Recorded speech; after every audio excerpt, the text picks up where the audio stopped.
We see Vanessa meet with Luca, right? Now, two things could have happened here. One, Vanessa could have set up Luca. Yeah.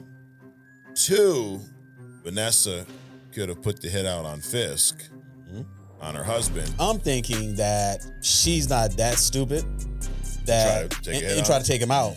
That she's just kind of getting rid of an annoyance. Fantastic Four First Steps is a 1960s inspired take on space. The combination of Marvel and Apollo 11, taking inspiration from Stanley Kubrick, when they faked the moon landing. Oh, no, I'm sorry. You're talking about the Space Odyssey. I wonder if Superman's password to the Fortress of Solitude is Martha. But then Batman would be able to get in too. There's that. She's a tank. Now, she is, as they say, thicker than a Snicker, Adrian.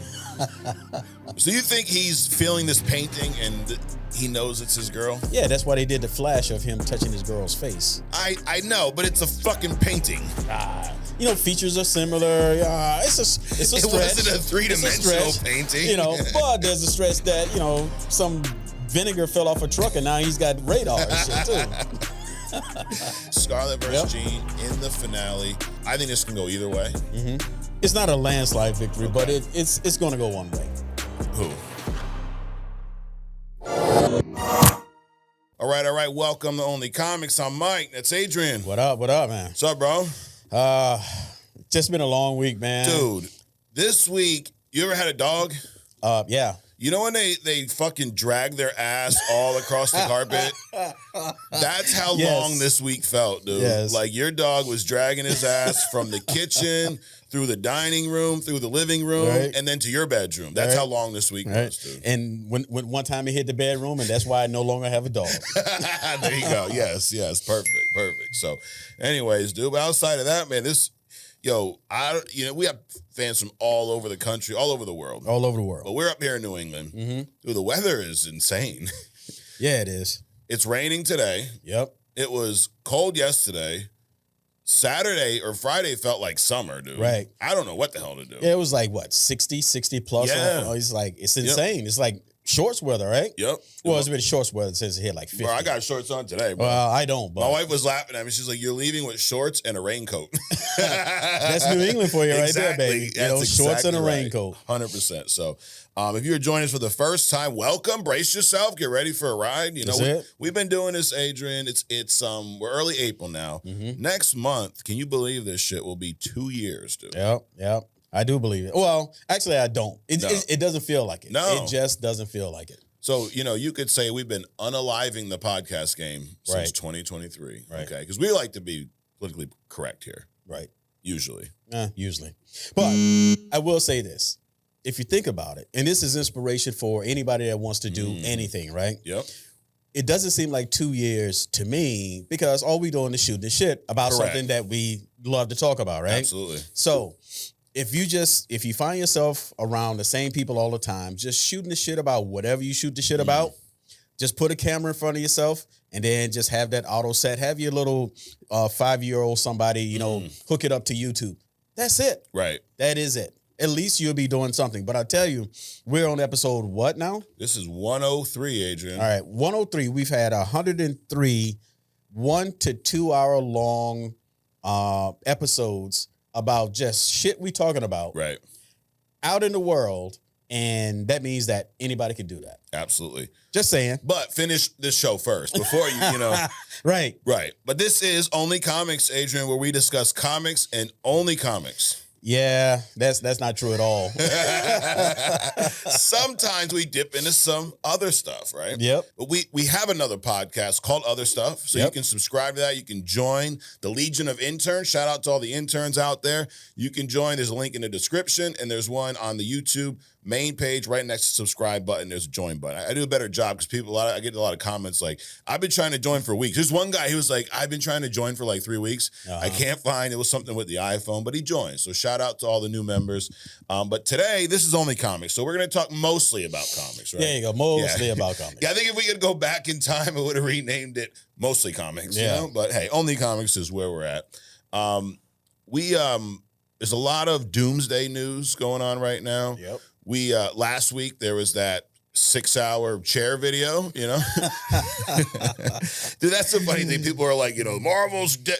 Dude, it was a live stream for 6 hours and people were like on the edge of their seat and it was chairs. Chairs. Wow. Yeah. But they're dead. No one cares about them anymore, right? What's the word? They're unalive. They're actually. Man, it sounds like the line at what's the chicken place? Not Filet-O-Fish. Chick-fil-A? Chick-fil-A, Yep. yeah. Fucking 6 hours to see nothing. But they were there, bro. They were lined up at the edge of their seat. There were the reaction videos, the whole deal. But we last week there was the chair reveal and then a lot of news, scuttlebutt, as they say. Scuttlebutt. About the fact that, this person wasn't in the movie. I didn't see this one. We had said last week, dude, there's no way that's the entire cast. No. If anything, that's probably just a list of cameos. Right. In addition to that, they might not even be coming in as you think they are. Right. Like Gambit, he's talking about, maybe I will did you hear what he said? Yeah. Basically, Whatever, I may not be. I mean, now he could just be messing with everybody. But that does bring up a good point. Don't assume you know who these characters are playing. Right. Chris Evans in Deadpool Wolverine, right? The whole, it's Cap. No, it's not. It's Human Torch, bitch. Yep. But Kevin Feige confirms exactly what we thought, Adrian. So he was at CinemaCon this past week, and they shared some Doomsday breadcrumbs. So he confirmed that shooting does begin in a few days. So by the time you watch this, probably already started. But he did say that the studio has not revealed the full cast yet. It's unclear as to when we will find out who else will appear. But this whole, this person's left out, Kevin says, there's a lot more to come. And what he says, this is the most we're going to get about this movie right now from a story standpoint. Doomsday will revolve around the Avengers, Wakandans, Fantastic Four, Thunderbolts, and original X-Men all fighting Doctor Doom, which was kind of to be expected. And I think a lot of people, too, when they saw X-Men on the chairs, they thought we're going to get Avengers versus X-Men. Mm-hmm. I don't think we're getting that for a while. Right. Which I don't think we should get that for a while. No, I don't think we should get that at all. But definitely, I'm surprised they're just limiting it to those 4 or 5. It sounds like about 5 groups. Yeah. I would expect it to be other people. Okay. Like who? Who do you think's missing? I don't know, but I mean, is Doctor Strange part of the Avengers? Is She-Hulk part of the Avengers? I mean, she is, and she's in and out. So right. I don't know. The Hell's Kitchen group, are they going to be there? Right. Things like that. Right. Yeah, I mean, we haven't seen what Avengers lineup is going to be in this movie yet, too, which I think, obviously, we'll find out when this movie drops. But some of the names that were notably absent were Tom Holland's Spider-Man, Chris Pratt as Star-Lord, Haley Steinfeld as Hawkeye or Kate Bishop, Charlie Cox, like you mentioned, Daredevil, and then you got Ryan Reynolds and Hugh Jackman. I mean, do they show up in this? Who knows? Of all those, you think it's pretty much a given Spider-Man's going to be in this, Doomsday? It should be. I mean, because again, if you don't have the Spider-Man, then you really don't have the catalyst for Venom. Correct. And who knows how much of both Secret Wars stories they're going to pull from, because there's so much going on in there. I was just actually I started reading Secret Wars again this past weekend because I'm working on the Secret Wars kind of guide that we're going to present here. And also we're going to I'm working on some packages that maybe we can put for sale on the website. Okay. But that's coming soon. But the thing is I'm reading through these stories again, dude, and there's so many different plot lines that precede Secret Wars that end up in Secret Wars. So my point is there's so much shit they can pull from. And that's just the 2015 one. Right. You mentioned the Venom, Spider-Man getting the black Spider-Man suit. Right. That was not a race swap black Spider-Man. Right. Like just, but the suit color is black. Regardless of who's inside. Correct. And actually that's a great example of doing inclusion right. Instead of taking Peter Parker and making him black or Hispanic, they created Miles Morales. Sure. Right? He's still Spider-Man. Absolutely. And I think arguably maybe getting close to being equally as popular as Spider-Man to this generation. Right. Like most kids, when they see Spider-Man or you ask them Spider-Man, I think half of them are going to think Miles Morales. Exactly. It's like somebody said, I think it was Dick Gregory. You can look up who Dick Gregory is, but he made a point about like Obama when he became president. He's like, if you take when Obama became president, if a child was born on that year and he became 4 years old, he's looking at a president of the United States. Correct. And then Obama got reelected. So for 8 years, for this child's entire life, he had never seen a white president before. So to him, when somebody else comes behind him and becomes a white guy can become a president. Yeah. So it's that kind of thing. Yeah. And so times are changing. And like you said, a lot of people that grew up with Miles Morales, they might not really think about Peter Parker. Correct. I bet if I were to ask my kids, I have 4 kids, I bet half of them would think Miles first because they're younger, right? Sure. It's funny you say that. This has nothing to do with the comics, but I talked about where I've grown up here before. In elementary school, my principal was a black female. Mm-hmm. So my first exposure to a principal was black female. Mm-hmm. So as you get older, I didn't, Barack being president, I didn't realize how big of a deal it was because me, from the minute I was in school in that authority position, there wasn't a white dude. Right. Compared to every other school or every other, whatever out there. Yep. What's that have to do with the comics? Nothing. But anyways, nothing at all. But yeah, dude, I don't think, this whole idea of, this person's not, they're not going to spoil the whole thing for us, right? Like they're not going to, hey, Adrian, here's what we're doing in the movie. This is what Doom's going to do. And this is when I want some things to be left as a surprise. Absolutely. I would be willing to bet that most of this cast that they announce are not going to be main roles. Well, you can't have that many chairs and have everybody be a main role. Everybody is a supporting role. Yep.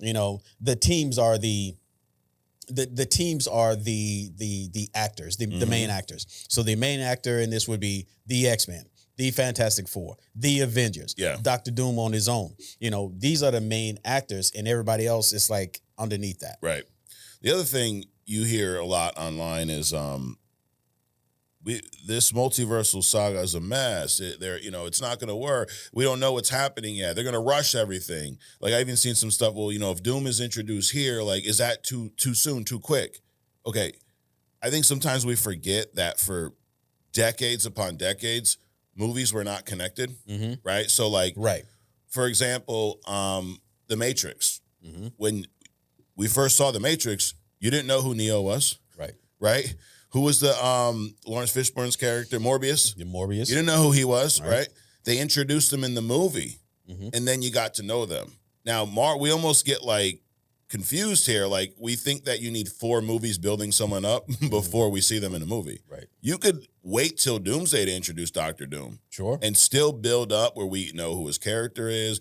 We understand, what his mission, and you can get emotionally invested in characters that were just introduced in one movie. We've done it for decades. I just think we get kind of you fucked up in the head a little bit, Adrian. These guys are day drinking, fucking online typing shit. Everybody calm down.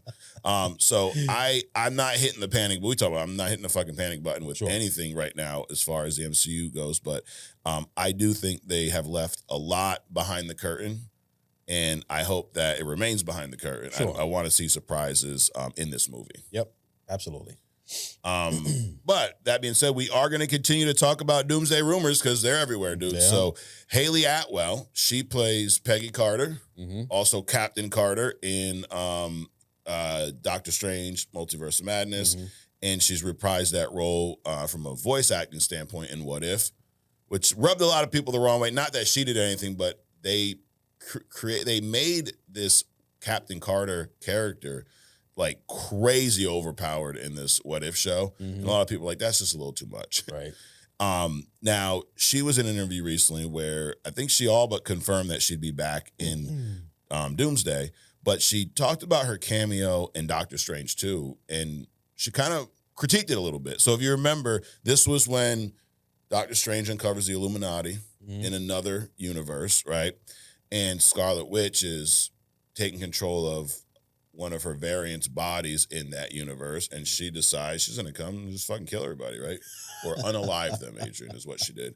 But there was some cool, interactions here. We see Reed for the first time in MCU, John Krasinski who played him. How do you think he did? I mean, it was a short cameo, but look-wise, he nailed it, right? Yeah, I think so. Yeah. I think so. Like, would you want to see more of him as Yeah. Reed? Yeah, I mean, he's probably the most Reed-like I've seen in a while. Even though I think the guy from the first two Fantastic Four movies, he was the one.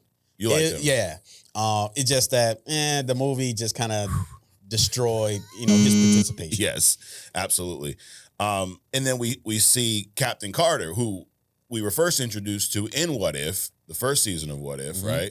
I thought it was cool to have her show up, but if you remember, she has the shield and she throws the Captain America line out there. I can do this all day. Throws the shield. Next thing you know, she gets chopped in half. So obviously she cannot do it all day. But that was actually her critique. She's like, I could do this all day. And then followed by, she's immediately cut in half by a Frisbee. And the audience is like, she can't do it all day. Apparently you can't. So yeah, egg on your face. So she kind of critiqued the writing right there, which I'm on her side here. That's stupid, right? It makes the character look goofy. Right. It does. Like she's supposed to be this badass. Oh, you do this all day. You wouldn't do that with Cap, would you? No, absolutely not. Do you? I know it was a quick scene. It was over fast, but when Scarlet Witch came and obliterated these Illuminati, how'd you feel about that?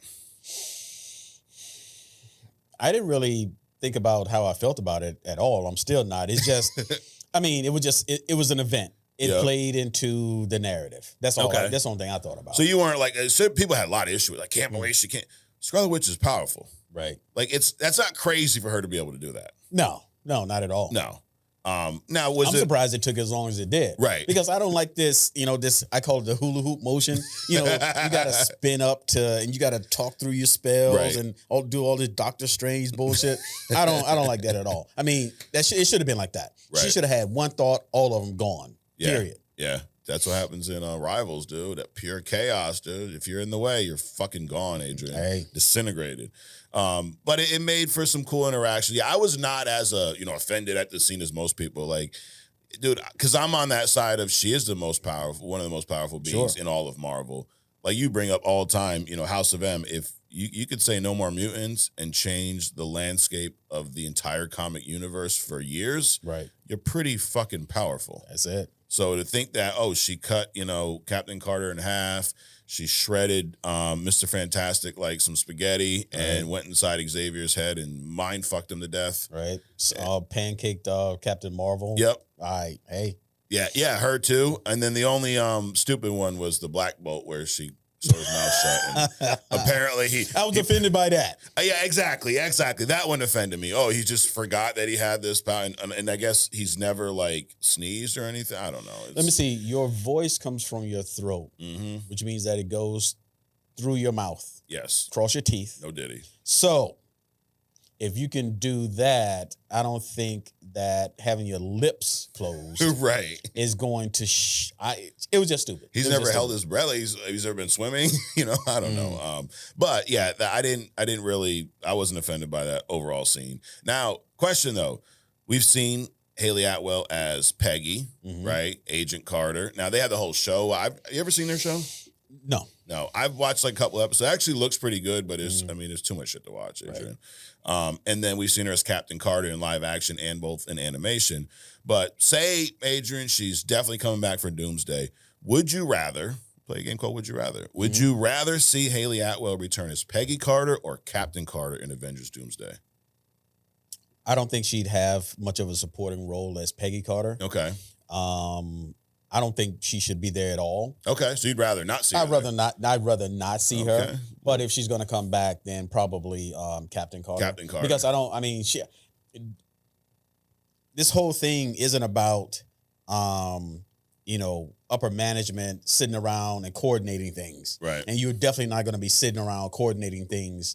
In Doomsday. Yeah. So you need to have abilities, some kind of other resources, powers. You need to have something because it's going to be a fight. Correct. And I don't think her as a civilian would fit, or military personnel would fit in any role on that planet. Right. Yeah, no, that makes sense. And also, Cap is old in this, right? He's like sunsetted, or maybe he's dead. We don't really know what Captain America's doing, at least in Earth 616. Right. So to have her show up as Peggy Carter with no Cap, what the hell is she going to be doing? Well, that's a shit on Cap too, because if he's old, then he's back in time to be with her, right? Right. So you talking about that one? Yeah. So what did she do? Like, fuck you, Right. motherfucker, and I'm gonna bounce into the future to become the Captain America? Actually, the Agent Carter in 616 is dead. Remember, she's old.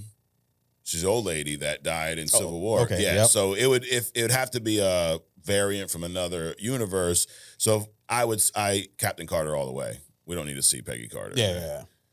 We don't want to have her in there just to need to be saved by Captain America, Or just don't have her at all. There you go. All right, so that's your Just vote. saying. So you'd rather just not see her. Yeah. Okay. There's no mainstream reason for her to be in that. She's never been part of the Avengers. She isn't a part of the X-Men. Right. She's not a part of the Fantastic Four. So what she's just gonna pop up for any other reason? No. Right. Got it. Because I'm Captain Carter. Yeah, dude, she's badass. With Doomsday production beginning, we are going to see some leaks, Adrian. So if you remember around Deadpool Wolverine time, we saw some set photos of Deadpool and Wolverine in the Void, right? We saw the Sabretooth. Now, I would say they did a good job in that movie where we saw a couple scenes kind of leaked, and then that was it. Right. It was really just that Void scene with Sabretooth. Mm-hmm. The rest of the movie, I think they did a good job of kind of keeping that undercover. Like, we didn't see Gambit or any of those characters leaked. So there has been some set photos leaked for Endgame or Doomsday, Adrian. So if you head over... Wait, are we talking about set photos or previews? Just set photos. Okay. Yeah. Got it. So if you go to the laptop shot, Adrian, I got this right here, and we got this guy put his logo right there, so he got credit because he's probably the one pulling the watcher, taking photos here. He's like a peeping Tom, dude, But anyways, all it really looks like, dude, is like a crater. Mm-hmm. And you see this here, another giant crater. So really reveals nothing, but we just know this is the set. Now, this could have something to do with an incursion, right? Mm-hmm. Two Earths colliding, and there's going to be some destruction. Mm-hmm. There could be some type of meteor from outer space. So who the hell knows? All we know is it looks pretty fucked up. Yeah. Well, that's the first impact of Superman from Scarlet Witch. And then the other one, Super Dog or whatever, comes getting from the other impact is when he's out in the Antarctic. And then Toto, the dog, or whatever the fuck it is, picks him You're up. You're mixing all the lore right now, and drags him across the ice. Absolutely. And then Dom Toretto comes down in his Charger. Right. Family. Yes. With Groot in the back. Yes, dude. We make a movie here one day. But yeah, there's not really not much revealed by that. But the Russo brothers, they asked, so everyone's out there doing. Now, here's the difference, DC. Now, Superman, they did drop some 5-minute teaser. I didn't watch it. Did you see this? No. I actually saw the video and started skimming through a little bit. I'm like, I just don't want to see him being dragged around by crypto right now. And just, oh my God, here, boy. It does look like they're leaning into that funny, but it looks cool. I would say from a look, there was what's Superman's little solitude? Fortress of Solitude. Fortress of Solitude. They showed some scenes of that. They look pretty cool. Mm-hmm. But anyways, the Russo brothers were asked about this, and they said that basically, we're pretty good at shutting these things down. So most of Doomsday is going to be shot on sound stages, so inside somewhere where people can't do this. Really, for that reason, he said we don't want people getting photographs, so we are being pretty stringent. And Anthony then chimed in to say the location work we are doing, we have picked those locations with that in mind as well. And they're gearing up for a standard length shoot, which will be about 6 months. And they also said that they're looking at this as a challenge. He said, one of the Russo brothers, we want to beat those younger versions of ourselves, right? Mm-hmm. We have to be right because we have to outdo those movies in a way, or we have to at least take you on an equally engaging journey. And he said, go on to say these movies are an incredible opportunity for us. They're an incredible opportunity for audiences. So we're doing what we can to deliver the experience everyone, I think, hopes for. So, I mean, at least their goals align with, I think, what we're looking for from an audience, right? Sure. But I like that they're going to be filming inside because I don't want a lot of this shit spoiled. Yeah. You know what I mean? I mean, they could quite simply just go inhabit one of these Anunnaki caves. I mean, they're big enough, right? And then put a guard on the entrance. You know, resurrect one of them giants. Right. Have them stand fast, and problem solved. Yeah. Damn. Speaking of that, I wonder if Superman's password to the Fortress of Solitude is Martha. But then Batman would be able to get in too. Though, there's that. So there's that. Who knows? But Batman could just beat his ass and fucking take over. Right. I mean, he's Batman. Well, I mean, you just have Toto standing out there guard. Fantastic Four first steps. There were some posters, some stills released this week, but that's not what I really want to talk about. I want to talk about the director of the movie kind of gave some, not spoilers, but I think laying out or giving us an idea of what to expect from this movie. So he says this idea is that they are the most famous people in America because they are adventurers, they being the Fantastic Four, explorers, astronauts, not because they're superheroes. And they come back and they're superheroes on top of that, but primarily they're astronauts, their family. So they're basically like celebrities, Sure. Which we do see in some comics, right? Like Correct. early comics, they were treated as like, not like, the X-Men where they're mutants, we don't want them around. The Avengers had, they were great, but then they had issues with the government. Like Fantastic Four was like worship. Right. Well, that's all Johnny, because he loves that spotlight stuff. Yeah, he does. And then going on to break down more of what we can expect. Now, this is a 1960s inspired take on space. So they're saying it's not going to be like what we saw in Guardians of the Galaxy, like just this cosmic, insanity. Right. He really wanted to go for a grounded version of space. So no wormholes. Their tech is very much retro future. It's also booster rockets. It's a combination of Marvel and Apollo 11. Interesting that they also said that the way this was shot, he approached it as if it were 1965, taking inspiration from Stanley Kubrick, when they faked the moon landing. Oh, no, I'm sorry. They're talking about the Space Odyssey. No. But they built a 14-foot tall spaceship miniature. So using practical set designs and treating this more grounded for a space story, which hearing that, I'm really intrigued by this Fantastic Four movie. Sure. I mean, it just gives us a peek behind the scenes of how they actually did the first moon landing. Yeah, absolutely. Yeah. Now, the thing about that, Adrian, that was in like the 60s, right? Dude, I mean, I heard this thing on TikTok. This guy was going on a rant. He's like, you mean to tell me, he's like some back country kind of talking accent. Cousin that, fuckers. there you go. We back in the day when TVs were black and white, we were still rolling down windows on our cars. Right. We got more power in a greeting card today than all of NASA. And we took a couple of guys, put them on top of a bomb, pointed them toward the moon, shot them out, and got them there safely. Not only that, got them back. Right. Well, you called them while they were there. You forget about that part. And you called them while they was there, right? Rotary dial phone? Yeah, Okay, but it connected. Exactly. They had Verizon back then? Or?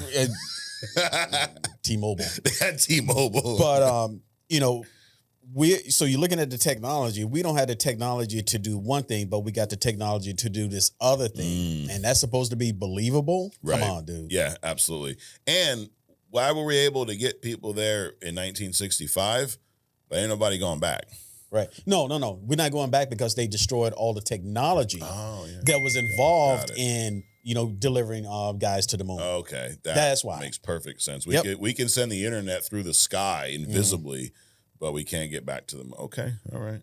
But I mean, they did a great job filming that shit in Hollywood back then, dude. But basically, so those same effects they used to film that moon landing, they're going to treat Fantastic Four more ground, which I like. I don't think we need to have this cosmic. They're out in Titan and Saturn. Just they were like going to the moon and shit, and hit with these cosmic rays. Sure, right. Which so I like that. Yeah.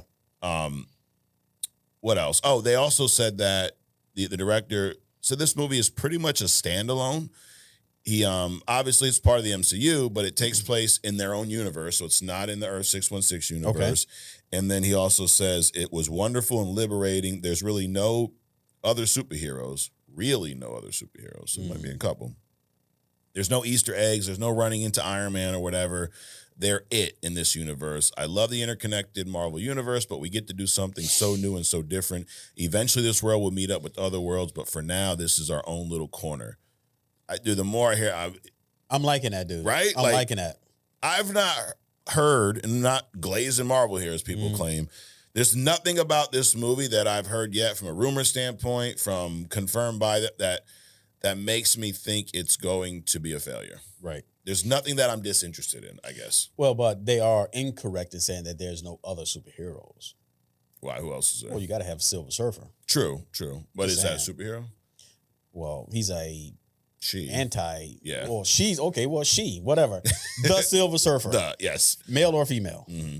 Oh, someone also pointed that out about a gender swap, but this one really ain't a gender swap because it's just based off of a different Silver Surfer from the comics. Sure. It's like, just like my point about Miles, if you pull Miles into the MCU, it's not a race swap. That's a different version of Spider-Man. Right. Gender swapping is Peter Parker is white today, he's black tomorrow. Well, that's race swapping. Oh, wait a minute. I said gender swapping. Gender, yeah. Race swapping is you got Peter Parker today, and then tomorrow he's Black Peter Parker. Yes. If you got Norrin Rad, but then you substitute his wife and call her somebody else, Rad, right? Yep. It's a different Silver Surfer. Correct. Yeah. So it don't bother me, dude. Right. As long as she's Silver Surfer, you know what I mean? As long as she ain't like, Mary Poppins or some shit like that. But anyways, Spider-Man Brand New Day. So this title was released this past week. It was on April Fool's Day. So I'm like, I'm not even going to read this until the next day to see if they're just fucking with us. But Spider-Man Brand New Day. But there's a rumor that Marvel is looking for an Asian actor between the ages of 30 and 50 for a major role. Why this is news, and I think I've asked you before, you're not, how familiar are you with Mr. Negative?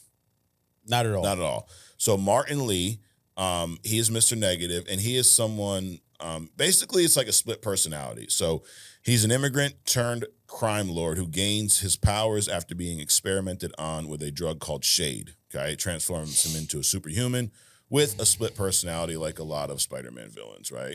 Is that like a prerequisite? If you're a Spider-Man villain, you gotta have a split personality? Yes. It's like being a powerful female, you gotta be crazy. Exactly. Like, Green Goblin, split personality. I mean, Doc Ock, he's fucking psycho. Anyways, but as Mr. Negative, he wields dark energy.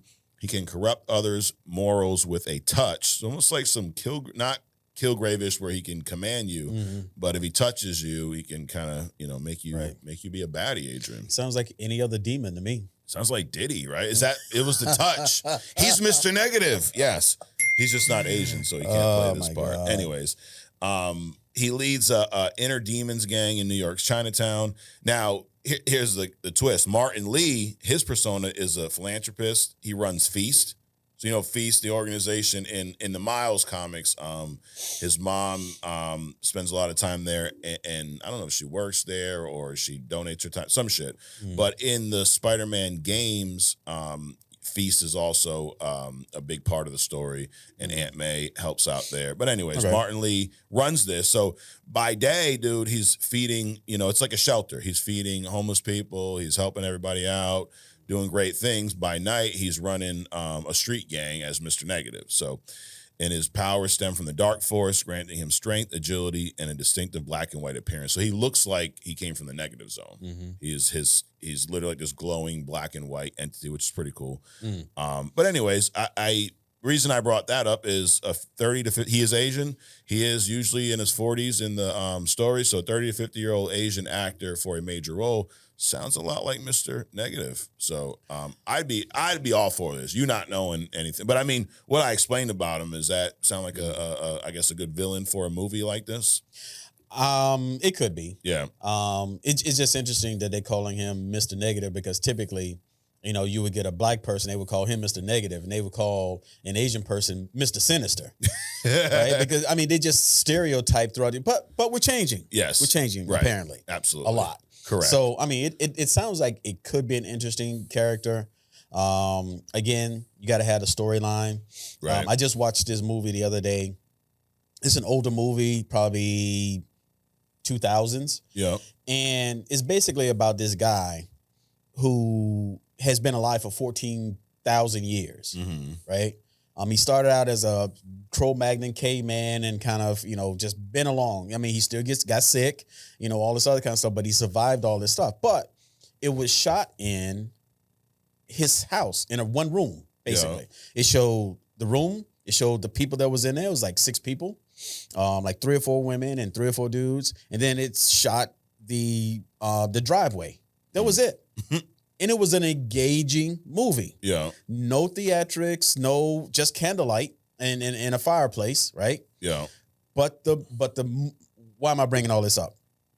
I don't give a shit what you do, just make the movie good. Right. Just make it relevant or entertaining or something. Yeah. And obviously, the reason I brought that up is that you don't need a lot of set stuff in order to make a good movie engaging. Correct.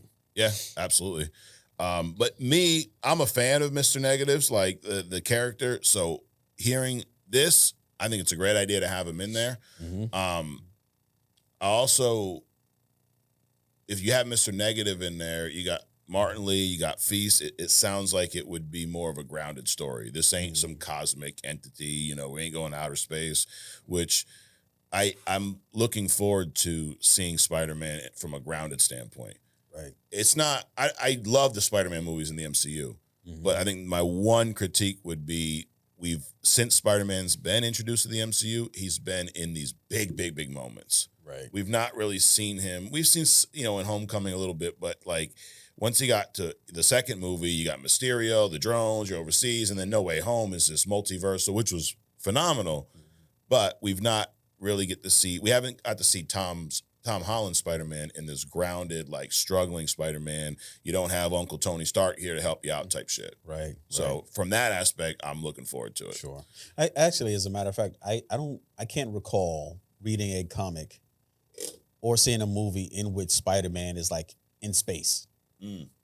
Or Daredevil or any of the Hell's Kitchen's heroes. Yeah. So they were always, their whole foundation is grounded. Like, unlike Batman, who is in space, multi-dimensions, just all over the place, which is cool for him. But he also comes back to home, to his city, so he can patrol it, I guess, or beat people up, or well, definitely beat people up. Yeah. But I don't recall actually ever seeing Spider-Man like in a space kind of adventure, which I think is probably cool. Right. I feel like I've seen a few, like it's always him in the Avengers and things of that nature. But yeah, he ain't just going out in space by himself. Fucking Jupiter tomorrow, see what's going on. I don't think that's happening. Yeah, I mean, you'd need a spider spacesuit. Yes. Speaking of Spider-Man, there were some stills released from Beyond the Spiderverse. This movie is now going to be released, I think, in 2027. So, Adrian, if you head over to the laptop shot here, check this out. We got our boy Miles, looks like Times Square or something like that, along those lines, right? Mm-hmm. And then you got Prowler. The at the end we saw Miles kind of captured by an alternate evil version of himself. Mm-hmm. So this looks like that is that Miles right here. It's pretty cool looking. Miles just hanging out upside down. Prowler fighting Miles. And then you got Miles and Gwen just hanging out here. But I mean, I'm not surprised. I mean, it's what we kind of expect now from it. But it's cool just to see something that doesn't really spoil much, but just gives you at least hope that we'll see this movie in our lifetime since they keep pushing this damn thing back. So, anyways, moving on from Beyond the Spiderverse. Last piece of news, Adrian, Marvel Rivals. So I've been a little quiet on Rivals, honestly, past few weeks. I honestly haven't had much time to play. So, but season 2 of Rivals drops on April 11th, and I got a few things for us to look at here. So let's go. Why don't we check out this video first? All right, let's see. All right, so go to the laptop shot. Oh, let's get Gwen and Spidey out of there. All right, I did not include the sound because YouTube will give you copyright claims sometimes. But anyways, all right, check out. So, actually, before I even play this, let me tell you what I'm about to play. In season 2, the theme is Hellfire Gala. So I've never read this comic. You ever read the Hellfire Gala comic? So the X-Men, you remember in X-Men 97 and in the comics they had Genosha. Right. That guy. Actually, I think I have read it, but it was so long, probably high schoolish. Yeah. Because I kind of think I know where you're going. Okay. Anyway, go ahead. So recently, this was definitely way after you were in high school. It was way after I was in high school. It's probably I don't know. It was within the last 10 years. Mm-hmm. They had a Hellfire Gala, big event in the comics. And again, I didn't read it, so I'm not going to tell you what it's all about because I don't fucking know. But the X-Men, just like they had Genosha, there's a Krakoan era of the X-Men, Krakoa. I don't know if you ever heard this. Okay. But they have their own, basically just like Genosha. They got their own land now, their own nation, the whole deal. Mm-hmm. But anyways, the Hellfire Gala, I think, was the first time they opened up this Krakoa to like everybody. Mm-hmm. So they had the big gala. They invited, superhero. They all get their invite. And the cool thing with the artwork, I did see a lot of this where most of the heroes showed up in attire, like dress attire. It's a gala, but themed, just like their costumes or incorporated some elements from their costumes. So it's pretty, the artwork was awesome. Everybody loved it, yada, yada, yada. Anyways, that is the theme for season 2. That starts on April 11th. And the character they're adding day 1 of season 2 is Emma Frost, the White Queen. Mm-hmm. And then in a month, they're going to add Ultron. So I got a video here of Emma Frost. So if you go back to the laptop shop, check this thing out, Adrian. Again, there's no sound because of YouTube. But there she's a Vanguard, so she's a tank. Mm-hmm. Now, she is, as they say, thicker than a Snicker, Adrian. But she's got this ability, looks something like Scarlet Witch's ability to kind of latch on, almost auto-aim and drain. So, I can see, I'm just going to make a prediction. If she's as badass as she is in this video, I'm going to be using her a lot this season. And she even she's got that shield ability. I don't know what that's all about. Maybe something similar to what Invisible Woman does. But even look at this combat. Watch, she grabs him by the throat. Fuck you, bitch. Kicks him. Dude, she's a badass. And then she turns into that diamond form, which I think limits some of her like psychic abilities, but it makes her damn near indestructible. So I saw a clip. Scarlet Witch has this ultimate. It's called Pure Chaos or whatever. And she just like sends this like dark magic everywhere and destroys anyone in her sight. Mm-hmm. Like it literally, whatever health you had, drains you completely. Damn. So I saw a clip of Emma Frost in her diamond form.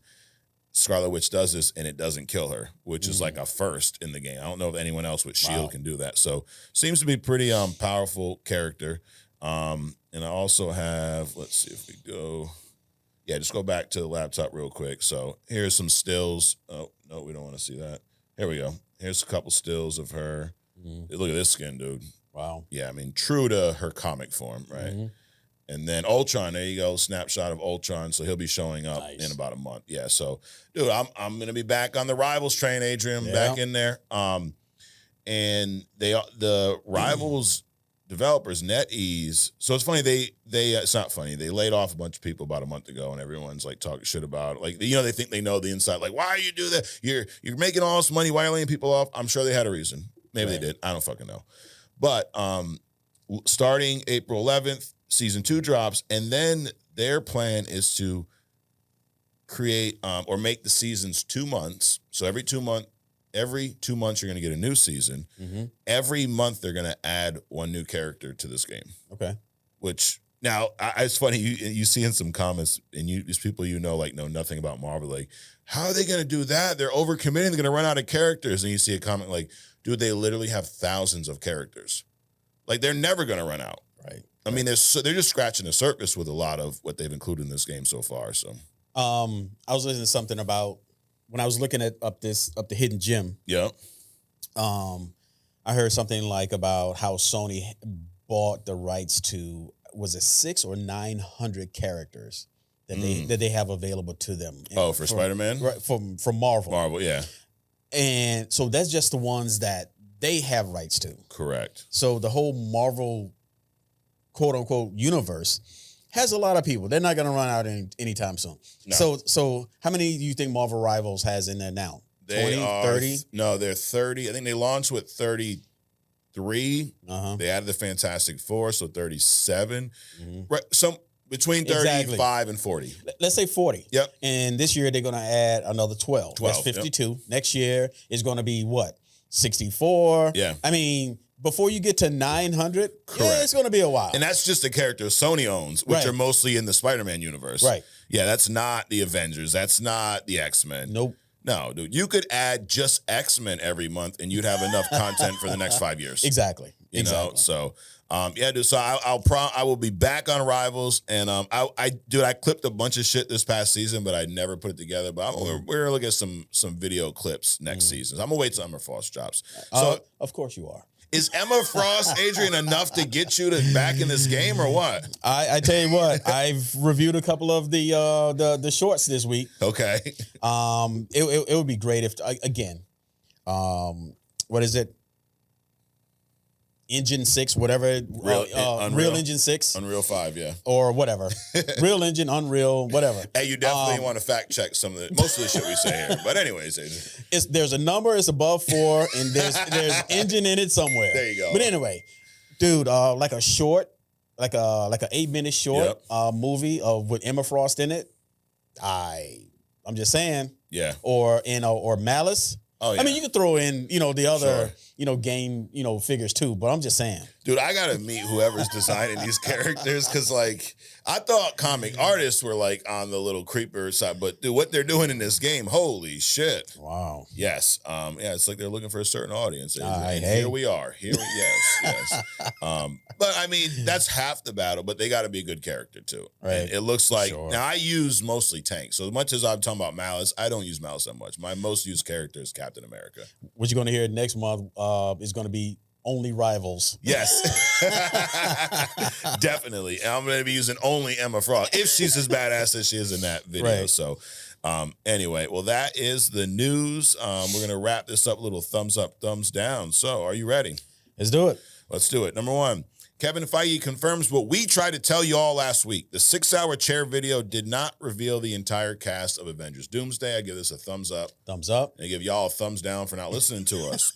At some point, Adrian, they're just going to, listen to us. Just give in. That's it. Yes.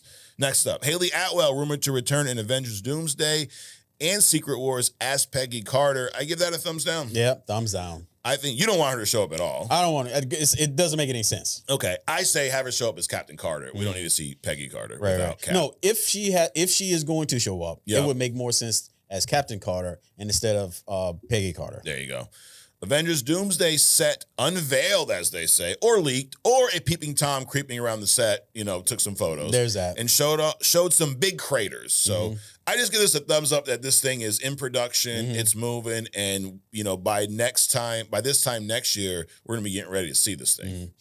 You got to think though that they have people on payroll to leak this stuff because it also gives them, promotional stuff. Sure. They just control the narrative. Right. Here we are talking about it. Here we are talking about and it. Doomsday set to be released here. I'm promoting it for them, May of 26. So we are about a year out, dude. Okay. Which is crazy. I mean, you think about when you first hear the rumors, we've been talking about this forever, but I mean, a year goes by like this. Right. Here we are almost 2 years on Only Comics, but dude, a year from now, we're going to be getting ready to see Robert Downey Jr. back as Dr. Doom, hopefully done right in the MCU. So a lot of good things, in the near future. Yep.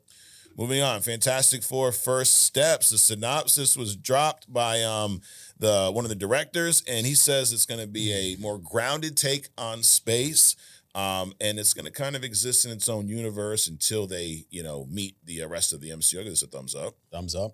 For Spider-Man Brand New Day, Marvel is rumored to be looking for an Asian actor between the ages of 30 and 50 for a major role. Sounds a lot like Mr. Negative himself, Martin Lee. I give that a thumbs up. Thumbs up. Season 2 of Marvel Rivals launches on April 11th, adding the White Queen herself, Emma Frost, to the game, with Ultron being added a month later. I give this a thumbs up. Thumbs up as I live vicariously through your play. There you go. And the bigger thumbs up to NetEase is committing to new characters every single month in 2-month seasons, and I'm looking forward to that. There we go. Well, that is thumbs up, thumbs down. We're taking a week off from Did They Cook just because we got a lot of shit to talk about. So we have Daredevil episode 7 that just dropped. But before we even get into that, dude, I want to go to the wide shot real quick, not the laptop, the wide. There we go. So we got some comic books here, Adrian. The Hush 2. Yep. This first issue dropped. So you and I, we did a Hush review probably a year ago now, maybe. That was the first time you've read Hush? Yes. Yes. I've read it a handful of times. We're going to revisit Hush. Okay. So with Hush 2 dropping, we're going to kind of gloss over this because reason why, dude, on onlycomicsmerch.com, you can actually buy different variants of this Hush comic. So we got this tin foil, this nice. Yeah, little shiny foil variant, and then a couple of different variant covers here, dude. This one here, this is a Jim Lee variant. I mean, Jim Lee drew this, but there's one variant here. This one here, you got Batman, Robin, Catwoman on this. I don't know what variant this is. Again, we're not experts. And then you got this third variant here with Batman and Hush, a little bloody, another Jim Lee variant. So anyways, you can get all of those actually on the onlycomicsmerch.com website, along with this foil one and the original here. But anyways, we're not going to spoil anything about this comic, but here's what I'll say. There's a lot going on in this issue. Yeah, there's a lot. It does feel like Hush, right? Like it does feel like a continuation of the old story or the older comic. There's a lot going on, but this definitely it just felt like an intro, right? Now, what I'll say I loved about it, the artwork. Yes. Now, I'm a big Jim Lee guy. Like his X-Men stuff from early on. Yep. One of the things I love about the original Hush is just the way he drew Batman is big, bulky, tankish, right? So he's always been one of my favorite artists. I mean, his X-Men stuff was phenomenal. He really reshaped the way artists after him even drew the X-Men. So the artwork's phenomenal. And it does seem just like with the original Hush, you're going to see all of Batman's rogue gallery. There's a lot, Bat Family. There's a lot of characters kind of being juggled in this. So what about you, dude? What'd you think about this first issue? I thought it was cool. Like you said, it's definitely an intro. There's a lot going on. You kind of have to understand who the characters are to get into it. But that's what the original Hush is for. Right. But definitely it's leading up to something, and it's going to be chaotic, I think. So, dude. Yeah. I'm here. I mean, dude, for the artwork alone, I'm interested. Right. You know, like I have some long Halloween, the last Halloween variants here too as well. So there's a few of those on there. I'll be honest, I toe dipped into that story. It's not what the original Long Halloween was. Okay. I've not read the 5 and 6. I think those are the two newest ones. But one thing that I missed with these was Tim Sale's art. Obviously, he passed away. Right. They planned to do this together. He passed, and they had other artists come in. And I feel like some of them did a great job of emulating his style. Some of them just did everything, just did it in their style. And some issues work and some don't for me from an artistic standpoint. Got it. I'm excited that Jim Lee's drawing this. So all I know is, regardless of if it's going to be live up to Hush, if it's going to be great, if it's going to be mid, we're going to get some phenomenal art for the next 12 months or so. So anyways, we're going to have everything you see here on the table is available on onlycomicsmerch.com. And one of the things that my goal, Adrian, with these bigger books, I think comic shops charge too much for them. Okay. So single issue comics, you're $5. There's not much you can do there. These ones here, so like this Daredevil one, this is a Jeff Loeb, Tim Sale comic. Daredevil Yellow. First of all, I love the giant books, right? This thing retails for $50. I'm going to put this on sale for $40. Okay. And then you got on the end there that House of M companion or whatever. That's like the complete everything. The House of M. So that graphic novel that you see right there, plus all of the kind of side issues. You know how House of M, there was a bunch of side comics that basically brought you into the House of M world, but through different issues or different, like, you got the Spider-Man House of M, X-Men. All that's in this bad boy here. So these ones here, these retail for $25. I think you'll probably get 10% off of these on the website. And then this bad boy here retails for $100. We're going to put these on sale for $75. So, we're doing some Vanna White shit. Yeah, look at this, dude. You get a comment. You get a comment. Yeah, look at that, dude. So, which House of M we read, phenomenal. You read that for the first time this past year. Now, Adrian, sometimes I will glaze some things, right? I'll hype them up. But that one, would you say lived up to the hype? Oh, absolutely. Yeah, absolutely, House of M is phenomenal. Yeah. So check these out. And also, if there's stuff like, we're launching an online comic store in the next couple months. And the goal is really just to kind of do more of what we've done here on the podcast. I think a lot of our fans are people that say, I like the movies, I love the movies, but I've never really got into comics. I don't know where to begin. I don't know where to start. Right. and we're going to help out with that with a lot of additions to the website and things because we've read. I'm not going to suggest something I haven't read. I would never do that. Right. And I'm not going to suggest something I don't like. So, but anyways, onlycomicsmerch.com. You can check out these, and there's going to be a lot more over the next few months. Speaking of suggesting, do our fans and subscribers get to suggest what they would like to see in this up and coming comic book store? Absolutely. There you go. Yeah, drop it in the comments. Let us know, dude. Just don't do a bunch of shit that's going to turn it into not a comic book store. Yeah, right. We're not going to go that route at all. We want, we have Dungeons and Dragons. Like, do that. My nerd doesn't go, he skips that street. He goes down the others. But anyways, so yeah, Hush 2, that first issue's out. Issue 2 will be out next month. And we'll see if how much of y'all actually want to get into this. And we will be reading and reviewing them here. So what we'll do before the next issue comes out, we'll jump back into the original Hush. So I got some of these big books, these deluxe editions of those coming too. So we'll put those on sale too for cheaper than you can buy them anywhere else. I can promise you that. But anyways, moving on. Daredevil episode 7, Art for Art's Sake. So this show is really taking a turn over the last couple weeks, right? It was kind of slow build for the first few episodes. That was one I will. For me, it wasn't a bad thing. This is one critique I've seen. Like, there was a guy in the comments on TikTok, believe it or not, trying to tell me how bad the show was. And I'm like, well, tell me why it's bad. Like, it's just boring. I'm like, why? Like, well, it's just, there's not a lot of plot lines. I'm like, dude, there's all kinds of stories going on in here, right? It's now, if you would to say that it was a slow build, I would agree. Right. But to me, a slow build isn't bad. Is that a bad thing to you? Well, that's exactly what this was to me. I even said that. I'm like, it's definitely not boring. You got to be kind of, a little tapped in order to think that this is boring. But right. So it's not boring, but it was definitely slow. And by slow, I'm comparing it to not in general, but to the previous seasons. Correct. Because usually there's a lot of action. He's going through like this metamorphosis right now, and we got to get to this point, and he has gotten to that point. Yeah. Because this one, little different. Little different, dude. Yeah, this is, but I think it makes sense. Like, if dude, it's not like he got bored being Daredevil and decided to retire. His two best friends. Right. One of them was killed, and one of them deserted him pretty much. Correct. And in his mind, it was because he was Daredevil. Correct. Like, you can't argue this. If Matt wasn't Daredevil, Bullseye wouldn't have killed Foggy. Absolutely. Right? Absolutely. So if you're Matt, dude, you're going to feel hella guilt. Also, he's Catholic. We know how Catholics do with guilt, right? So he feels he's guilty as shit, or at least that's how he feels. So it makes sense that he's going to give up Daredevil. And it made sense that it would take something crazy to bring him back. Yep. And that's where we are. Yep. Right?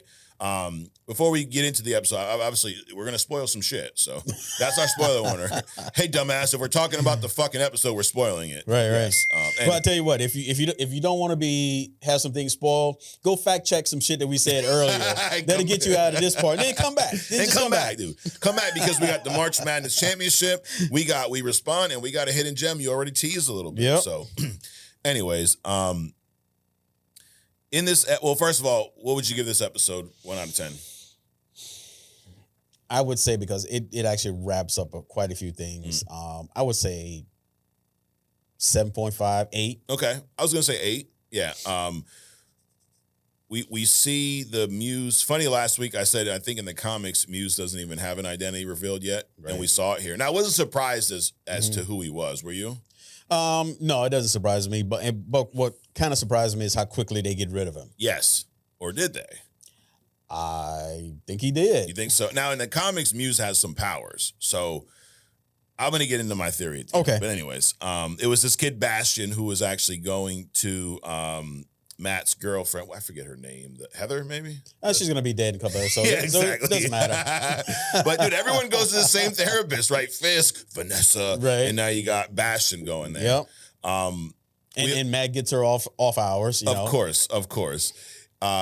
One thing I didn't like about her, this was a couple episodes ago, when she was trying to, like, get Matt to give her like Daredevil, like you almost use Matt for like his connections. I'm like, this bitch, really? Like that kind of rubbed me the wrong way. I mean, you got Vanessa over there doing her, her side job, her side hustle on Fisk. Right. I mean, you might as well have the psychologist doing her side hustle on Matt. Yeah, I mean, dude, we need real women back in this show, Elektra and Karen, okay? Because they would never have done those things. Exactly. Actually, that Daredevil Yellow, Jeff Loeb, Tim Sale, the story is based on Karen's dead, but this kind of goes back to early Daredevil and revisits their kind of love story. It's a good comic. It's fun. It's almost like a romantic comedy in a comic written by Jeff Loeb, drawn by Tim Sale in the Daredevil world. It's entertaining. But anyways, so yeah, we need Karen back, dude. She would never do that to my boy Matt. There was one thing in this episode that I thought was stupid. And if it's only one, now we're doing well. But remember when Matt goes back to Muse's lair or whatever, and he's feeling the paintings? I already know where you're going. Now, if you want to tell me that with his sonar ability, he was able to visually see the painting, I'm with you. But you're not going to convince me that he's feeling a painting. And he goes, that's my girl's face right there. That was ridiculous to me. So I didn't know where you were going. Okay. I actually do agree on that part. What I don't agree on is how did this cop sneak up behind him? Mr. I hear your heart beat through 10 floors down. True. That was the stupid part to me. That was stupid. So you think he's feeling this painting and he knows it's his girl? Yeah, that's why they did the flash of him touching his girl's face. I know, but it's a fucking painting. Features are similar. It's a stretch. It wasn't a three-dimensional painting. But there's a stretch that, some vinegar fell off a truck and now he's got radar and shit too. Yes. Dude, the best is funny. The Daredevil movie with Ben Affleck. Oh my God. I still haven't watched the whole. I try to watch a handful of times, but in speaking of this, toxic waste, how ridiculous is it in the beginning of that movie? You're behind this job site or whatever, and there's barrels of toxic waste just everywhere, just like out in the open, and they're just picking it up on like a random forklift. Like it was just funny. Like, dude, they're everywhere. But and that's a whole other thing. But so yeah, dude, I honestly I really struggled with him feeling the painting. No, I got that part. You got that. Yeah, I'm cool with that. Okay. It was just I'm pissed off that this guy came in and and just somehow unconsciously masked his heartbeat, his footsteps, his clothes rustling, and all this, and the whatever else he had going on and shit. And Matt just missed all of that. Yeah, true. Well, he was so distracted because he was feeling the paintings. AJ. But you know what? It is what it is. It's a comic book show. Like it's. I'm not gonna. The show sucks because of he felt the painting. I thought it was stupid. I was able to get past it. It moved the plot along. Whatever. But getting back to the therapist, Glenn's her last name. I forget her first name, but Bastion. I mean, we kind of get this feeling really early on in this appointment that shit's about to go the wrong way. Right. And he knocks her unconscious. And then she wakes up and he's got the mask on. How the hell? Well, I guess it was feeling the face. That's how Matt knew to go to get his girl or whatever. And here's another one, dude. Muse has got to be a badass fighter, right? Yeah. I mean, everybody is. That little dweeb ass kid that's like crying at there. He's just another badass fighter. Yep. And then she ends up taking him out, which. You got Daredevil struggling with this kid, and then the therapist just pops up and shoots him a handful of times. Which is another thing, Mr. I hear the gnats fucking wing flutter and stuff. I mean, didn't you hear the woman stand up? Right. Grab the gun, pull the trigger? I mean, yeah, you concentrating on too much. That's why you're getting your ass whooped all the time. Correct. Yeah, true. But, I mean, all that was crazy. Like, I don't think this is the end of Muse. I really don't. And here's why. Remember, you just rewatched the first 3 seasons. Yep. Remember the season, what was the season when they were it was season 2 when the hand was draining the blood of all their victims and all that shit. And they were using it something about that was they were using to get like supernatural power or control the other. Well, we don't know yet. why they were using it. Correct. Only thing we know is that they were draining the blood from the victims and cycling some kind of experimental shit through their body because they needed their bodies to incubate whatever this stuff was. Yep. And then at the end, they put Elektra in this sarcophagus. Right. And they resurrected her. Right. We saw her come back for a split second, and then we never seen her again. Right. Now, who was the other guy? The guy who... The immortal guy that got his head cut off by stick? Name? Yep. Nobu? Nobu. When, in the first season, when Daredevil killed him, right, caught on fire, and then he came back. Right. So, all I know is there's some connection to draining blood and resurrection in this Daredevil show. I don't know, but Nobu's been around for a long time, though. I don't think his thing is just that he drained some blood or whatever. I mean, he had been around for a while, and Stick finally took him out. True. But he was killed and came back. And he was part of this group draining blood. Well, was he technically... See, in that, he wasn't technically killed, right? He was just set on fire. Ultimately, the fire goes out, and then you're going to fucking regenerate at some point. Right? Like, I'm assuming that if you put his head back to his body... He'll also come back to life. Yeah. Come back to life. But is there some connection to that and the draining blood? I don't think so. You don't think so? No, I think the blood draining is something else. Okay. But also, how is this skinny kid going to get access to this assassin Gil's blood? Yeah. I mean, but he could be tied in with them. You never know. Well, all I know. I mean, I guess if you're a meth head, you can break into the only fucking lab in the universe, Sentry, and drink some Kool-Aid that you find on the counter, and become the strongest entity in the universe. Yes, and you could be connected to a karate fucking wielding cabal. Hey, if you can feel the face of a painting and know that that's your girlfriend, then Muse can be resurrected from draining somebody's blood, you know? So, but I could be wrong, Adrian. I've been wrong here. I mean, we've been doing this 103 weeks now. Right. I've been wrong like once or twice, right? I mean, maybe. I don't think it's been one or two times. No, and it may half a time. Yeah, something like that. But I could be wrong. But I don't think this is the last we see Muse. I don't. I think he'll be resurrected at some point, and I would not be shocked if somehow it ties back to the hand and Elektra, and who knows? Now, I could be completely off base. But y'all let me know. You think I'm fucking crazy? Well, for that, and do you agree? Do you not? Or am I messing up the story? Maybe y'all saw another episode. I don't know. I don't know I think if he comes back though, Daredevil may need to take some martial arts lessons because this dude is just kicking his ass all over the place. Yeah, he was. And then we see, now here's the other stuff that I thought was cool. Fisk with this AVTF, this anti-vigilante task force. Yeah. They then take credit from you. And then you got Cole North, who is in the comics too. He's like, he's the one who tells Fisk Daredevil was there. And he's like, so wait a minute. There's a lot of stuff going on, right? So he wasn't, no one else was there. He's like, yeah, no one else was there in this room. So he got his right group of corrupt cops, dude. Right. Well, actually, Fisk told him subtly that Daredevil didn't fix this problem. My team fixed this problem, so that then he can go and stand in front of the cameras and say, hey, I promised you that I was going to solve these problems, and here's the mask.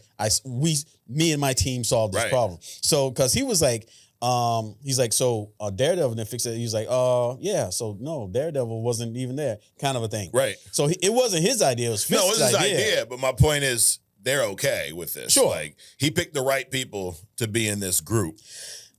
I'm thinking you're going to have some people on the fence. Really? Or we want to start being Cole like... North? Possibly. Yeah. Possibly. He looks like he's got that... I've done some shit, but not that shit. So you think maybe there's a line that's going to be too far for him at some point? Okay. I think the guy that always gets his ass kicked by Daredevil is probably going to step up. Yeah. And be the one out front because he's other people are going to of this. Yeah. Because I think some other people are going to have a problem with the limits that Fisk is unwilling to not cross. Right. And this Dex character or whatever, he's not. Now, do you think we'll see Dex back? We'll see Bullseye back? Like this now that Fisk is mayor, he's put together this task force, right? perfect group for someone like him. Yep. No. I don't think he would be back in the sense that he would join that group. Okay. I think he would be like the solo because he's too egotistical. And also, quite frankly, he's too skilled.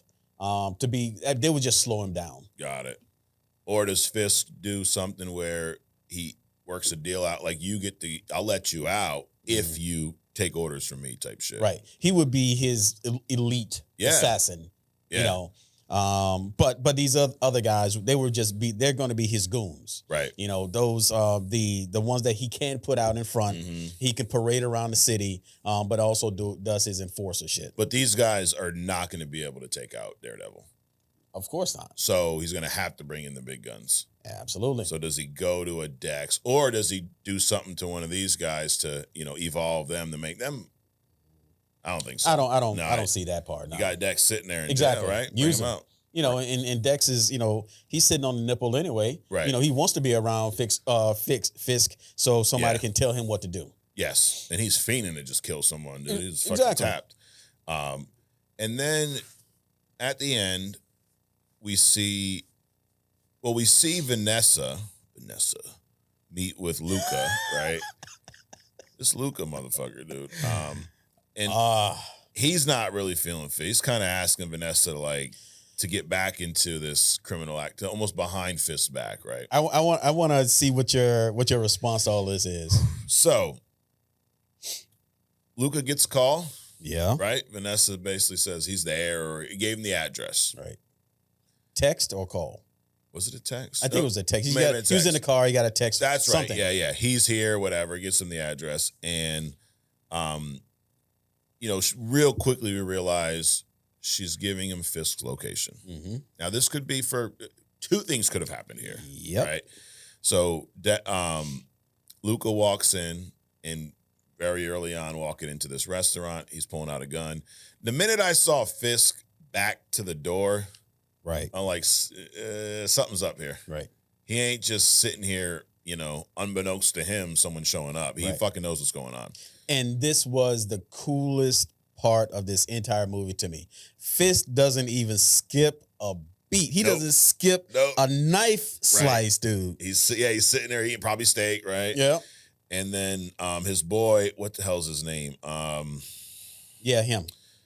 Cashman, but he's got a name, Buck. Calls him Buck, right? Yes. Yes. Because he thinks him after. Yes. Yeah, thank you, Buck. But anyways, fucking Luca walks in. As he's pulling the gun, Buck comes around the corner, pops Luca. Mm-hmm. Like you said, bro, Fisk is just eating dinner. Yep. Now, two things could have happened here. Mm-hmm. One, Vanessa could have set up Luca. Yeah. Two, Vanessa could have put the hit out on Fisk, on her husband, so she can get back in the criminal gang. But Fisk is, he's playing chess, dude. Correct. He's 8 steps ahead. Mm-hmm. And I'll be honest, I don't know which one. First of all, Fisk is playing that 3D chess with the fucking stacks and the width and stuff. Number one. Number two, I think that because he said something at the end, hey, call Vanessa and ask me if she wants me to bring her this, whatever. Yeah. Right? Now, he could be saying that because he knows that Vanessa sent somebody after him. Yeah. Or he can be saying that because it's kind of like his thing. He's going to reward her, kind of a deal. Yeah, yeah. I'm thinking that she's not that stupid that try to take him out. Mm-hmm. That she's just kind of getting rid of an annoyance. Right. I think that's the case. Yeah. I'm leaning more towards that one because I don't, as savage as Vanessa can be, first of all, I don't think she would go there with Fisk. And if she did, it would be a much better plan. Right. She ain't Fisk level of playing chess, but she also ain't out there playing checkers either. Right. So I'm gonna lean. I think they want us to think that she may have tried to put the hit out on him. Right.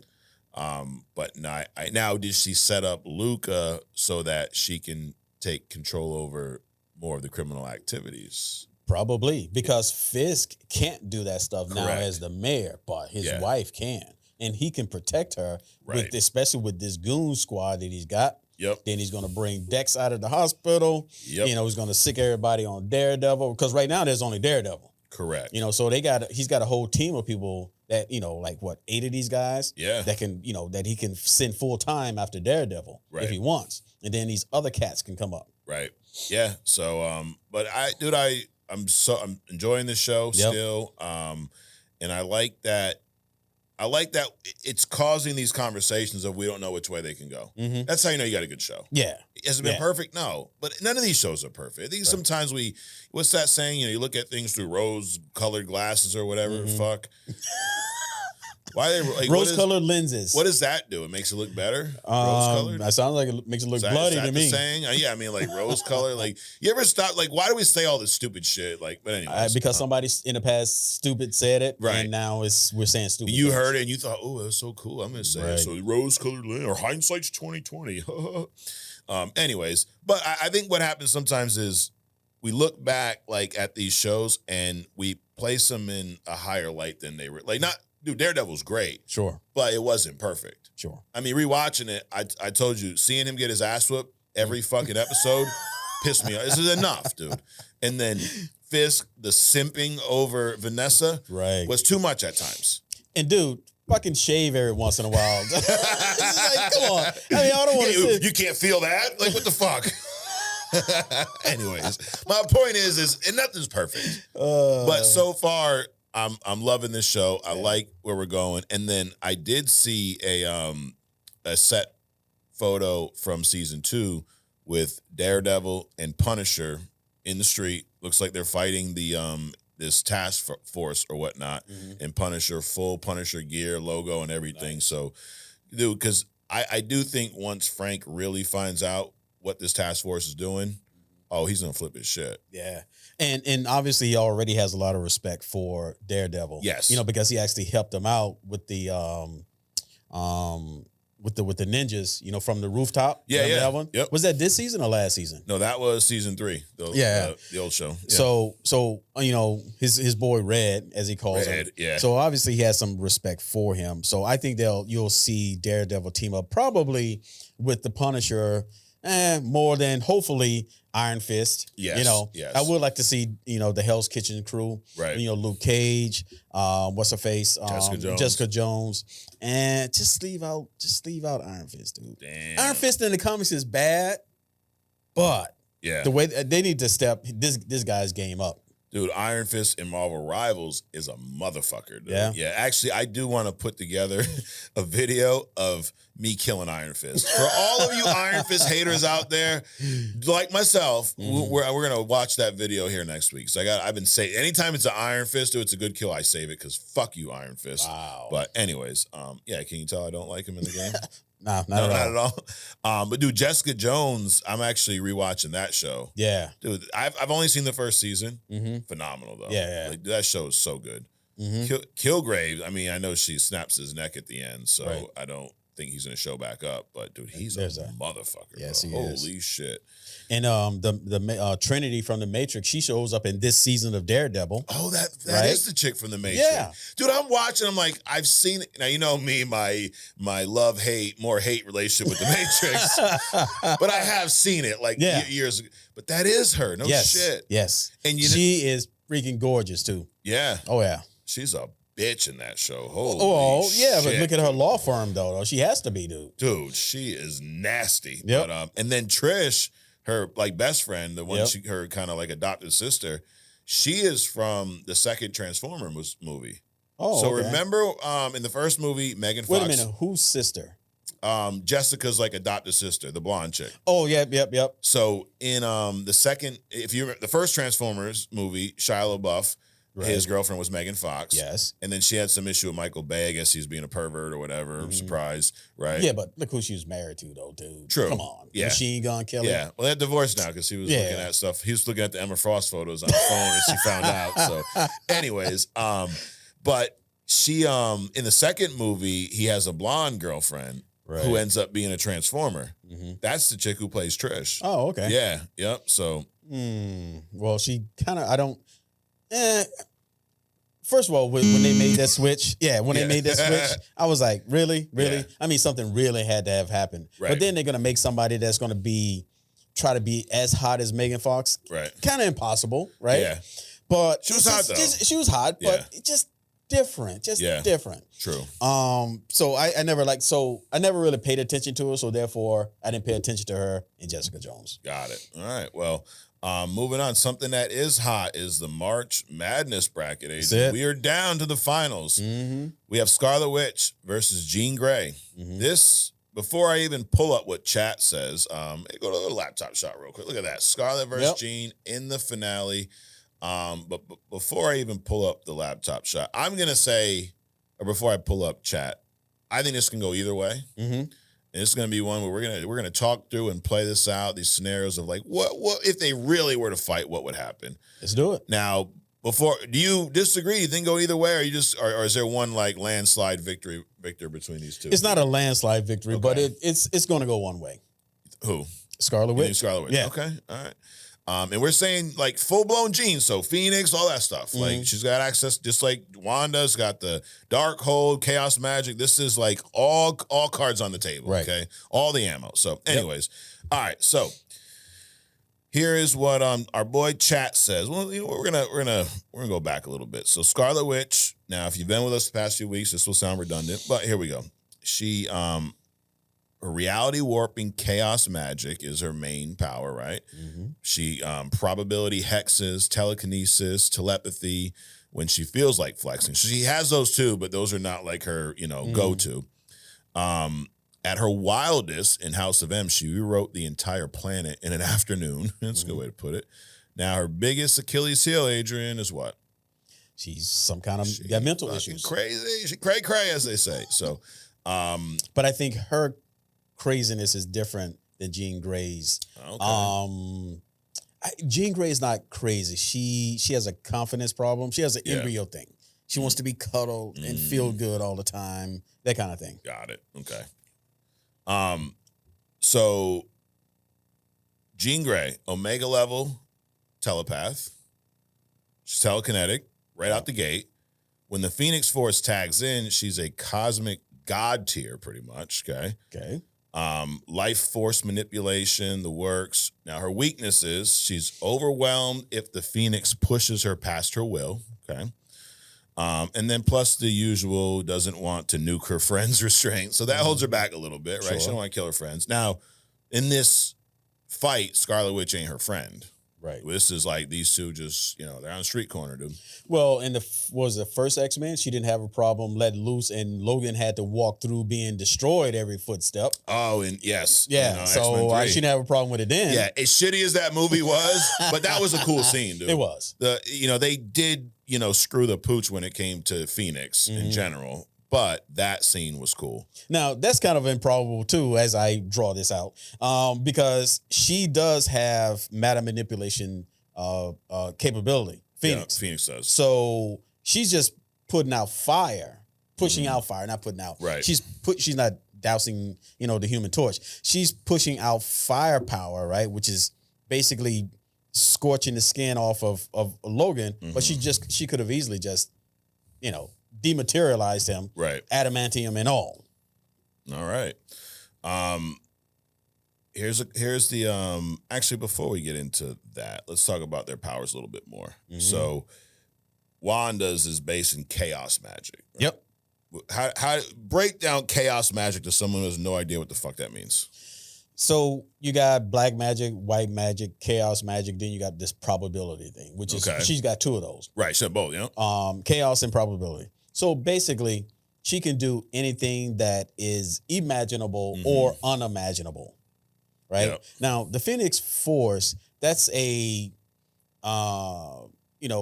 that's a power thing. It's like raw brute strength. You can do all this kind of stuff. But then on top of that, she's a top level telekinetic and she's a top level telepath. But chaos magic, but that's only within the realm of what Jean can think about. Wanda can do shit that wouldn't even make sense that you can do. Like erase, no more mutants. Right. That's kind of probability thing. Yeah. It's like she can do things. It's not just about putting you in a different universe. She can create a universe of, where Peter Parker and Miles Morales exist, Right. but the top half of the body is Miles Morales, and well, maybe we need to flip that. The bottom part of the body is Miles Morales, and the top part is Peter Parker. I mean, she can do shit like that, right? Yep. Which it absolutely makes no sense. She can make Superman be part of the X-Men team. That's probability. Jean is just, I got force. I got brute force. I got this telekinetic thing. She can mind fuck you and all this other kind of stuff. But Wanda is just, literally anything and everything and then nothing. Right. And then these hexes, so they started as probability glitches, like guns jamming, path shift, and then it kind of grew into this reality edits almost. Like, that's chaos. Like, literally, like, you have hair now, Adrian. Right. She should show up here, help us out a little bit, dude. Give me my fucking hair back from when I was a kid, man. If she showed up, it won't be my hair that I'm asking her to grow. Oh, shit. Get the baby oil out.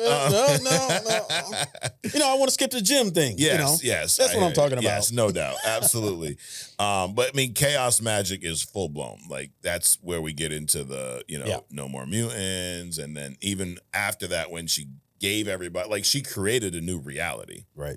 Which we saw in House of M. Also, she has, like, energy blasts, things of that nature. And it's not like, memorize this spell type Doctor Strange type shit. It's literally whatever she can, like, right. imagine, right? Yes. So she's probably pretty creative, which makes her unpredictable. Her limits, though, she can get fatigued. Sure. Like, a lot of these super powered beings, like Magneto we talked about in his battles, like, dude, he's powerful as shit, but using too much of that power, he's going to be drained. Right. Same thing can happen to Wanda. And then we got the whole mental stability type thing, right, where she's not stable at all. A calm-centered Wanda is scary. I agree with that. Like, if she's focused, like we talked about, and the cool thing about both these characters is we've seen a lot of this in comics, in animation, more for Jean, and on screen, more for Wanda. But the stuff we're talking about with Jean, like, we've seen a lot of this. So characters we're all real familiar with. But her being calm and collected, I think that's where she was. As calm as someone's going to be who's trying to get their kids back. But in Doctor Strange, when she wreaked havoc on the Illuminati, she was pretty chill. Right. She wasn't freaking out. Matter of fact, when she brought Strange to her, right, when she was projecting an entire, not a universe, but an environment that didn't even exist, and she was just perfectly calm. And he had no idea. Right. So it's not like he has a fucking bullshit detector. Right. Right. But the other with this, and I don't know if chat's gonna mention this, but with these two, I would take the cray off the table, dude. Okay. It's almost like, you put I don't know, Nightwing and Batman up against each other. Let's take the utility belts out. We understand they got them, so probably the same shit's in them. So let's just take the utility belts out. Okay. Now Jean, Omega Mind. She's a world-class telepath. Yep. She can read minds. She can cause illusions, psychic bolts. And she's a heavy weight, they say, with the telekinesis. I mean, tossing sentinels like they're fucking, this damn coin. Right. Now, Phoenix Amp Jean is a whole nother level, right? This energy absorption equal to a supernova, pretty much. She has some resurrection ability. She's basically a living restart button for reality is what it says, okay? Signature tricks. She shuts off enemy motor functions or runs its instant battlefield commas for the team. Well, there's no team here. Planet scale force fields, atom level matter sculpting when Phoenix is active. Emotional throttle. Compassion keeps her from vaporizing foes. Lose that restraint, Dark Phoenix, and she goes consume a star just to feel alive. Vulnerabilities. Heavy psychic feedback if someone equal pushes back. Now, would that apply to Wanda? You think Wanda's got equal psychic abilities and she can push back psychically or no? No. And then the constant need to keep the Phoenix hunger in check is another vulnerability because she's, as much as Phoenix is embodying her, she's actually trying to fight keep the Phoenix kind of tamed as well, right? Oh, this whole time. Well, you have to, because you got to think about the Phoenix is another entity. It's like a split personality that rides with you all the time, right? And is constantly trying to take over. Yeah, it's like that. It's like you're possessed, but the possession wants to take over the whole body. Right. And she constantly has to keep that shit at bay. Yeah, and then it's kind of a battle of like, Wanda bends the rules, rewrites reality, and Jean as Phoenix is overpowering. It's like Wanda almost outsmarting her, confusing her, and Jean from a raw power standpoint is just on a whole nother level, right? Dude, this would be a badass fight to see anywhere in a comic, in animation. Right. I think this battle, unlike all the other people that have fallen off, this would be a reality warping, universe destroying kind of battle. Yep. This isn't going to be like, Superman and Darkseid in New York City, and they knocked down a few buildings. This is going to be. But the thing about it is that I was going to say it would be epic, but it would only be epic to the person that survived, because I think everything else before that would be gone. Like no universes, all that shit would be just gone. Right. Because that's what Wanda would have to do in order to really to defeat the Phoenix. Yeah, this is like a multiverse level of battle, right? So also pulled up some of their most impressive feats in the comics. So in Avengers Disassemble, we read this recently. This comic was Avengers back in 98, 500 through 503. But this is before House of M, but she warps reality so hard that the Avengers basically fall apart, right? Kills off Hawkeye. Jack of Hearts, the guy that shows up and blows up Hawkeye. And then she fucks with Vision. And then you have, the Ultron bot showing up. So all that is because of, and that's just like casual, like, hey, throw this one hex. Like that wasn't House of M level of shit. And then in House of M, she rewrites the entire reality with the twice. She does it first where she gives everybody what they wanted, right? Like, she figured, let me just take this reality and whatever your innermost desires are, let me give them to you, which would give her children back. Right. And then when she has this kind of falling out with her dad or Magneto and realizes that your whole mission was about these mutants, that's what's caused this friction between us. Fuck it, no more mutants. Right. Changes the landscape again. Like literally for... Dude, probably over 5 years in the comics. I don't remember exactly when Hope Summers was created, because she was the first newborn mutant after House of M. Right. And then in Decimation, that's when she does the No More Mutants. And then there's plenty of other things. She turned Thor to a frog once. She unraveled Ultron with just like a gesture. And then she can summon these Chiton power on command, some demon. But anyways, so she's pretty damn powerful. Now, Jean, as Dark Phoenix, in the Dark Phoenix saga, she drains a star, causing the Debari system supernova and wiping out 5 billion lives. So literally like interstellar genocide with just a thought. Right. Pretty damn powerful, right? White Hot Room. I've never read this one. After death, reconciles inside the White Hot Room, a pocket multiverse where Phoenix hosts rebuild reality fragments. So it just shows her, death isn't the end for her, pretty much. What else? She shields the entire X Mansion from an orbital sentinel fire, lifts the stadium, and casually disassembles nano-sized tech, and links every mutant on Earth into a single hive mind for coordinated action, mind wipes armies. So, crazy powerful. Let's see. Did they ever fight in the comics? Do you ever remember seeing these two fight in the comics? No, not at all. Well, let's see what chat says. In 1964, Wanda, this is back when she was still in the Brotherhood of Mutants, Marvel Girl versus Wanda. They trade a couple like hex shots, telekinesis, nothing crazy there. No main winner. Then in Blood Ties in 93, during the Genosha crisis, Jean tries a psychic probe. Wanda reflects it back, and it's more of a sparring beat than a fight. And then they team up against Exodus. So it's a standoff. No true winner there. So really, no. They've had a few little slaps here and there. But and then So chat offered up its own information. This thing's fucking alive, dude. So why has Marvel kept them apart? So the overlap of reality breaker roles, putting both of them in the same arc, risks nuking the plot. Okay, so from a story There would writing be a standpoint. game some what is it? A game some ending. Oh yeah. Like when everybody nukes everybody, there's nothing alive Yes. after. That's Yep. what that would be. That's why they haven't put them together. It'd just be just a black hole of nothing. exactly. Yep. And different eras of prominence too. Like Jean was dead for a long time in the comics when Wanda was front and center. Mm-hmm. So remember, like in the comics, I think it was after Dark Phoenix and all that, but Jean ends up dying. Right. And that was when Wanda was like kind of front and center with House. So it was a timing thing. Mm-hmm. And then just story logistics. They don't really share. They don't spend a lot of time together in the comics outside of these big crossovers. So, Well, but that makes sense because they are so powerful that they can't share. right. Right. Mm-hmm.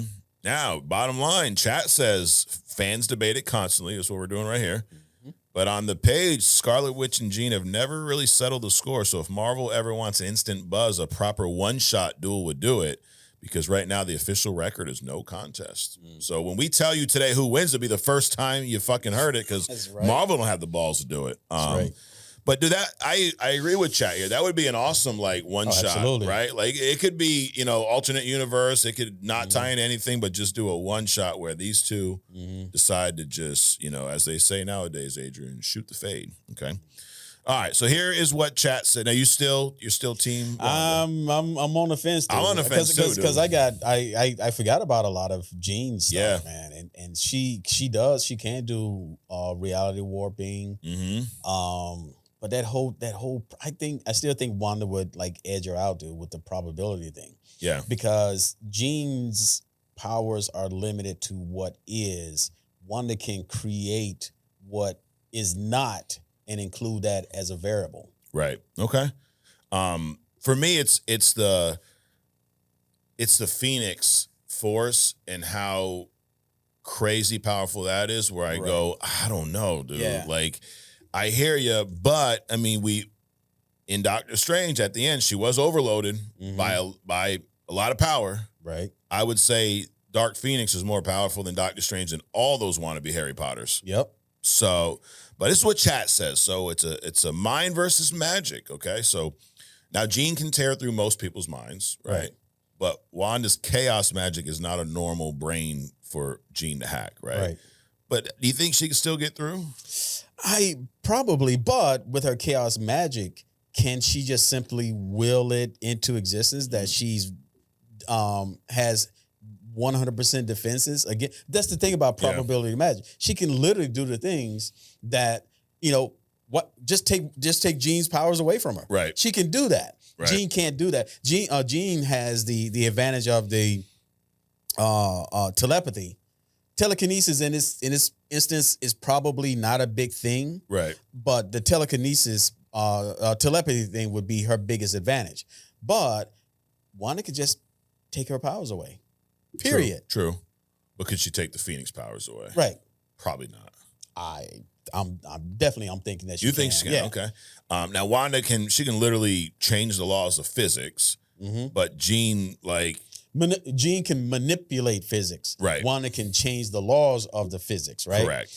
Jean can just, without doing the hula hoop thing, take all the mutants' powers away. All the mutants' powers away. Yeah. So here's the thing. If she took away Jean's powers, her mutant powers, just her base mutant powers, then there is no Phoenix. Because the Phoenix Force is basically a parasite that wanders the universe looking for power to enhance or whatever, be part of. So if she takes her powers away, then there's nothing for the Phoenix Force to be attached to and will probably go away. Right. But then it's down to basically who strikes first. Yes. Because Dark Phoenix full force before Wanda can even alter anything, it might be a problem for you. It would definitely be a problem. So you're right. It's about who strikes first. Because either one of their powers can probably destroy the other one. Right. But then you got the resurrection thing with Jean, right? That too. Wanda does not have that. No. Wanda can be killed. Right. I mean, we've not seen it yet, but that's actually what it says, speed to draw. Whoever lands the first, no you don't, reality tweet wins. Wanda with a Hex or Jean with a Phoenix, Amp, Psychic, Crush.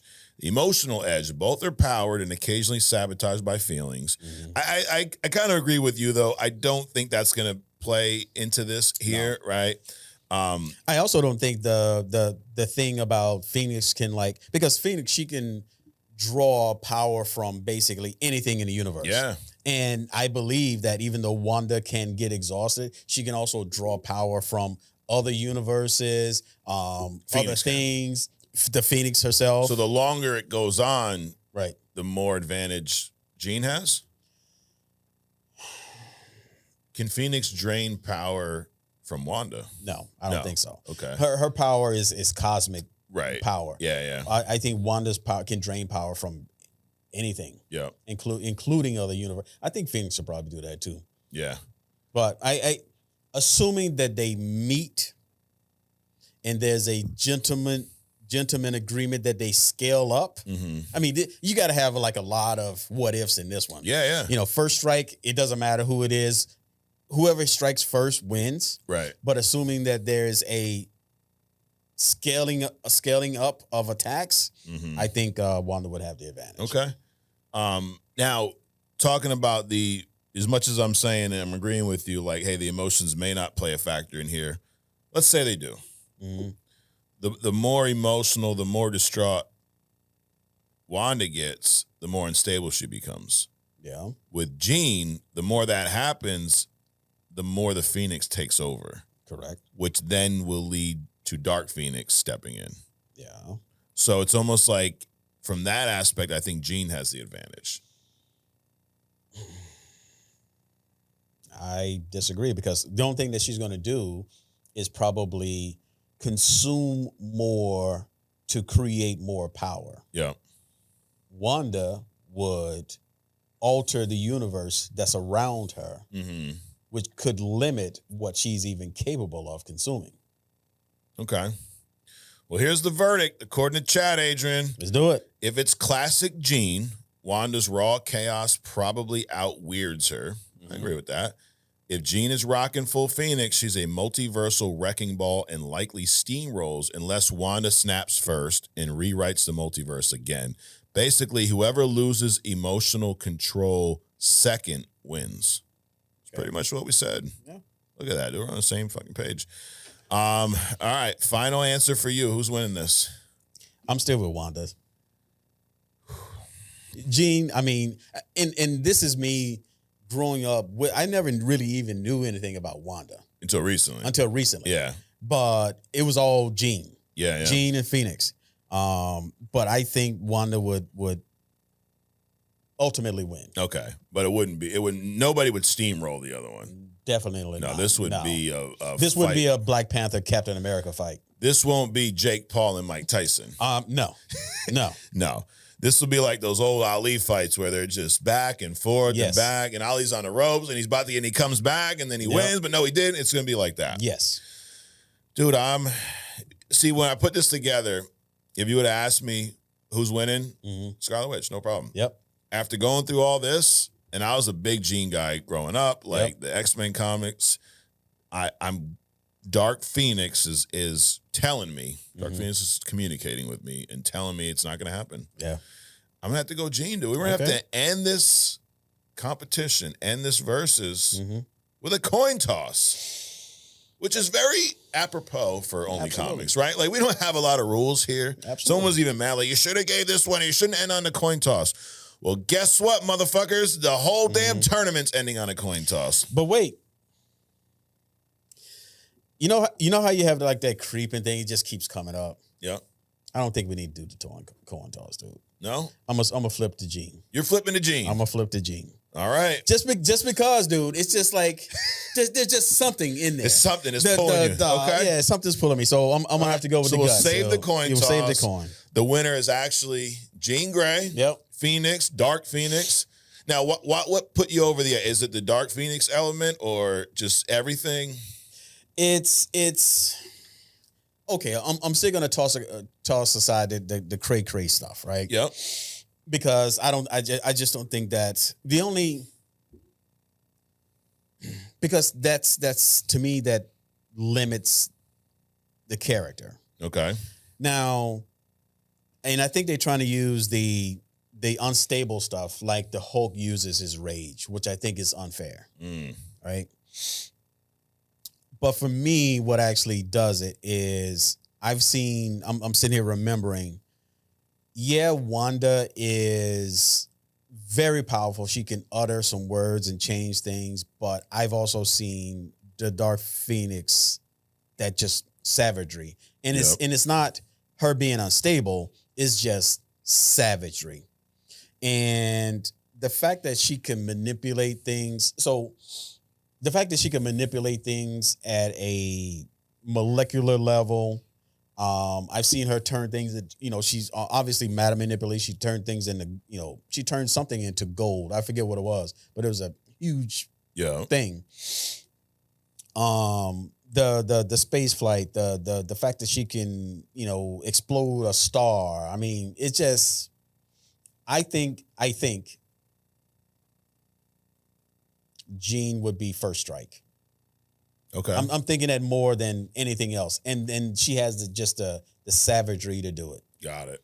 As opposed to Wanda, I think there would probably be some hesitation. Yeah, she's not going to come out guns blazing. Right. You're going to have to get her pissed off enough to get to that point, for one. Right. And Jean's not going to, telepathically make her think that she's destroying her kids so that she can immediately snap. So I'm thinking more first strike. Yeah. And the way that she can strike, which would be the advantage. It's not a power thing. No. Because I think from a power level, Wanda could just literally erase Jean. Yeah. But from a first strike perspective, I'm thinking Jean. Damn. Well, there you have it. Jean's the winner. Now I'm gonna have to go back. We will announce the winner this week. And what you guys will get, you will get an Only Comics hat and t-shirt. And I'll reach out offline and get that set up. But I do remember there was a couple people that said Jean in the comments, so we're gonna find out who said it first. Got it. All you Wanda folks out there. I mean, it was close, dude. It was close. Yeah. But you know that coin flip would have been mine though. Either way, it would have. Yeah. You want to test it? Let's do it. All right, but Jean still won, though. Right. All right. So it's like a multiverse. So we're going back in time. All right. So you're saying we're going back to before. You saying I Wanda, said Wanda. Jean. All right. Call it in the air. Tails. Heads. Look at that, dude. Wouldn't have mattered. Jean would have still won. So there you have it. So the probability of it was. Yeah, exactly. If you had reality warping. If I actually had said Wanda and you tossed it, then it would have been Wanda. Correct. So anyways, all right, moving on. We got We Respond. We got Hidden Gem, and then we're going to wrap up with some agree to disagree. So We Respond. We're going to shout out the interns first. We got Kay Gunner. Says, I'm quite interested in this Jurassic World movie because it has Mahershala Ali and Scarlett Johansson as the leads. Yeah, basically anyone who they kill off in Marvel or they cancel their movie, they just send them to Jurassic World. You know? There you go. Hey, I like that. Keep them employed. Yeah, exactly.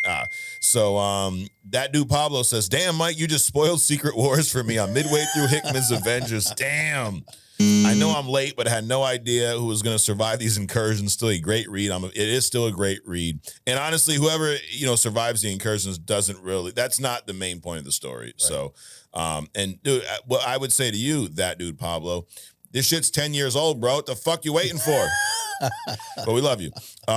Nick Charlotte says, finally, here's my man here. He says, I found a way around this ridiculous iPhone app and I joined.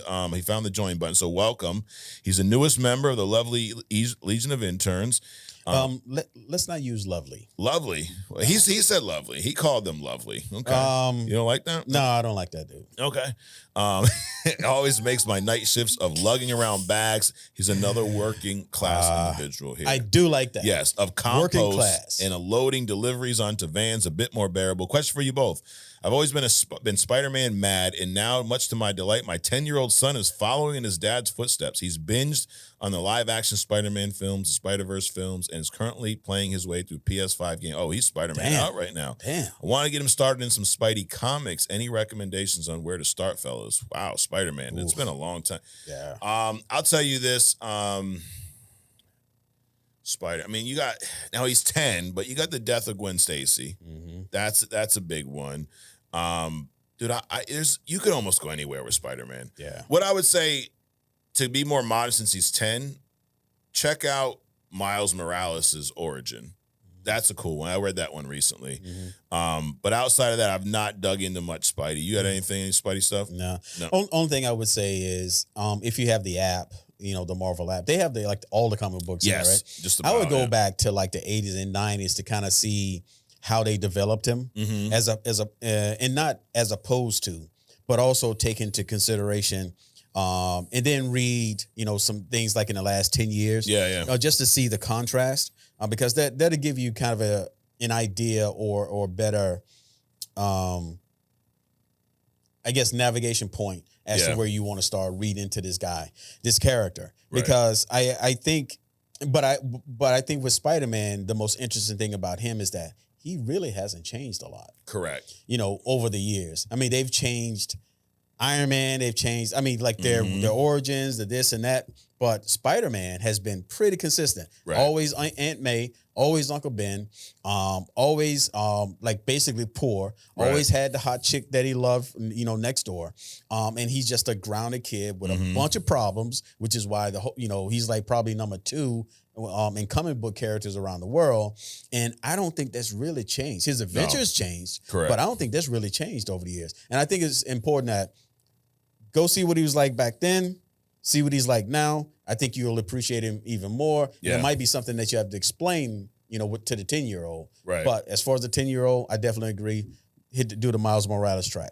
Yeah, absolutely. And to your point, the Marvel app, dude, check that out, because then you can check them out first, but there's guides built in there where you can just read issue by issue, which I was doing with this Hickman run. So, and unfortunately, we don't have we don't get credits to steer you over to the app, but hey, it's a great resource. Correct.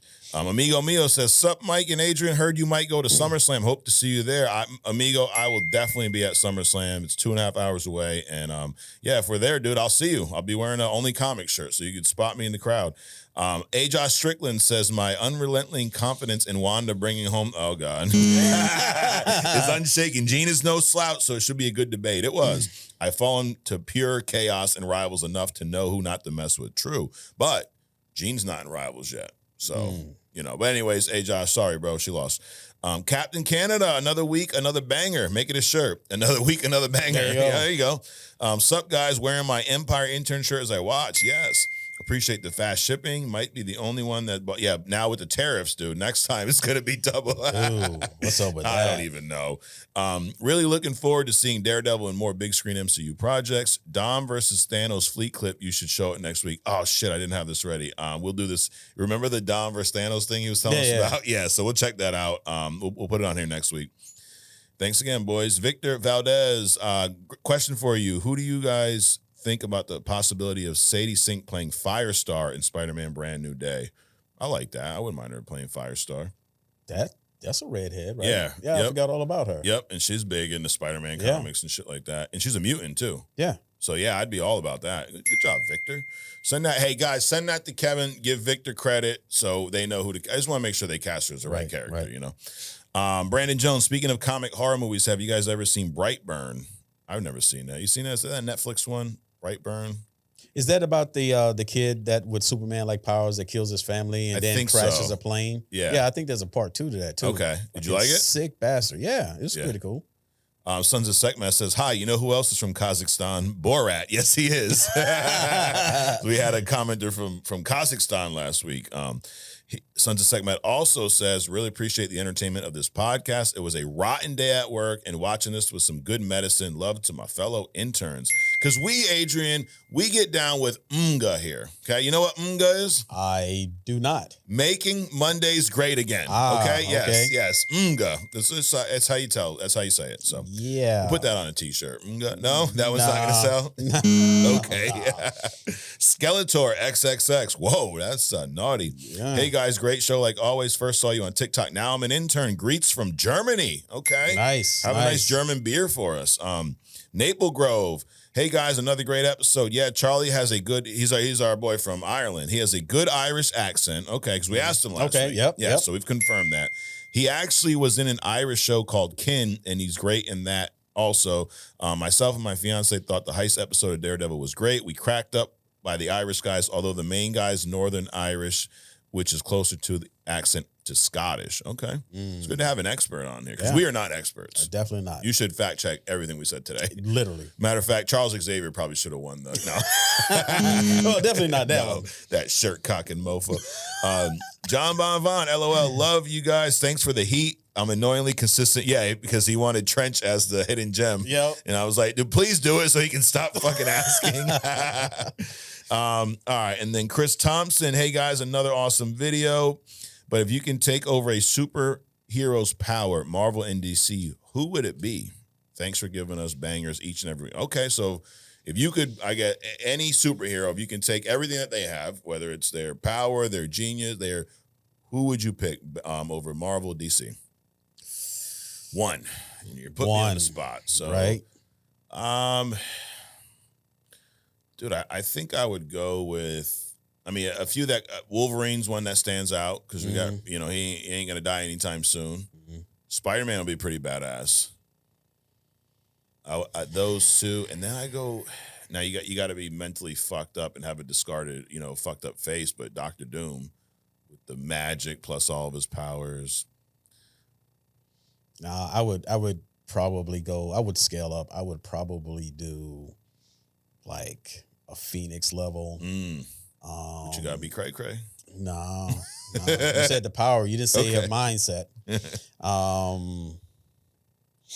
Probably Galactus. Oh shit. Yeah, dude. I mean, go that big. Oh yeah. Yeah, Galactus. Okay. Yeah. No, I'd keep it more ground level, dude. I think I'd be down with some Spidey. Nah, fuck that. I'd be web slinging through the universe while you stuck in New York. I'm good with that, dude. I'll be hanging out with Gwen Stacy. So, anyways, Broman Williams, what's up, Mike and Adrian? Two things are about to happen after this comment. I'm about to get my first buzzer in Only Comics history, and I know for a fact you and Adrian are about to disagree. Wow, it's a prediction here. I've been holding this for months now. I thought Eternals was all right, bro. I'm sorry. Very non-world heavyweight championship, but we still cool, right? No, we are definitely still cool. But hey, no, dude, you like what you like. Yeah. I fucking think it was atrocious. The movie felt like it was 9 hours long. It was boring, slow.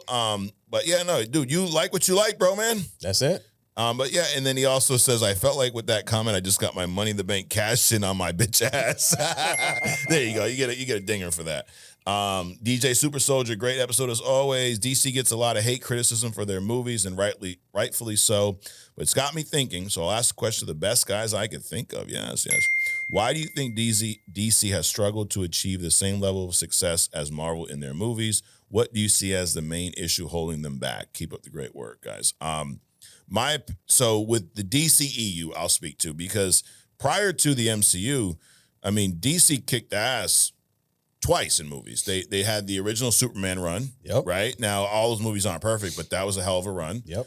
And then you had the Tim Burton Batman back-to-back movies. Those two were great. And then you had Batman Forever, which was mixed, and Batman and Robin was a shit show. And actually, Val Kilmer just passed. Rest in peace, Val Kilmer. He was one of the Batman from back in the day. And then they had the Dark Knight trilogy, which was crazy successful. But here's why I think they struggled. With the DCEU, and this is, the Snyderverse, all this nonsense, I believe that they tried to rush the creation of a cinematic universe. I think they had a lot of other issues, but I think their biggest struggle was that. Think about this. Man of Steel comes out. You got a Superman origin movie, right? Naturally, you would expect, if they're trying to build this cinematic universe, build to Justice League and all these things, you would then get a Wonder Woman origin movie, maybe a Batman standalone film. You don't have to retread the origin, but you would build this world, right? I think they wanted to compete with the MCU so bad, they rushed the Justice League. The second movie was Batman vs. Superman. So we got the Man of Steel, Henry Cavill. You throw him into this universe with Batman. You throw Wonder Woman out there. You got the Flash out there. You got Aquaman. You got all these characters just dumped into this movie, overstuffed. And then like a year later, you have this Justice League shit show of a movie. And then you're trying to do the Wonder Woman film, the Aquaman, the Flash after all of that. I think their biggest issue was that they rushed it. So direction and or focus? Yeah. There you go. Yep, they were misdirected and unfocused. But I mean, there's a lot of Ezra Miller effect, all these but I think to me that was the biggest issue. They tried to rush it because they wanted to compete instead of just taking the time and building out their own universe. Sure. I would add to that. So what I'm saying is, in addition to that, yes, I also think that DC really does have, Marvel has a lot of beloved characters. Yep. Spider-Man, the Wolverine, the X-Men. DC has undoubtedly, even though they don't know how to use their power, they have some of the most powerful comic book characters in comic book kingdoms, right? The Superman, the Wonder Womans, the redone Aquaman, not the fucking leg flapping one, from the 70s. Right. But I think they tried. So I'm surprised that DC didn't get picked up by Disney because DC seems to have nerfed their characters to the point where they are almost, Disney special kind of characters. Right. What am I saying? I'm saying that their characters are so powerful and they have never tried. They never thought about just unleashing the power of the characters. They've tried to make them PG, whatever. Yeah. And they're just not. They're just not. DC characters are more rated R, I think, than Marvel characters. They just never unleashed not only the creativeness of the people that step in and just fuck things up, but they also never unleashed just the raw power of these DC characters. So in addition to no direction, the direction, they did have direction. They were actually directing themselves toward Disney. Yes. And they just missed the mark. So correct.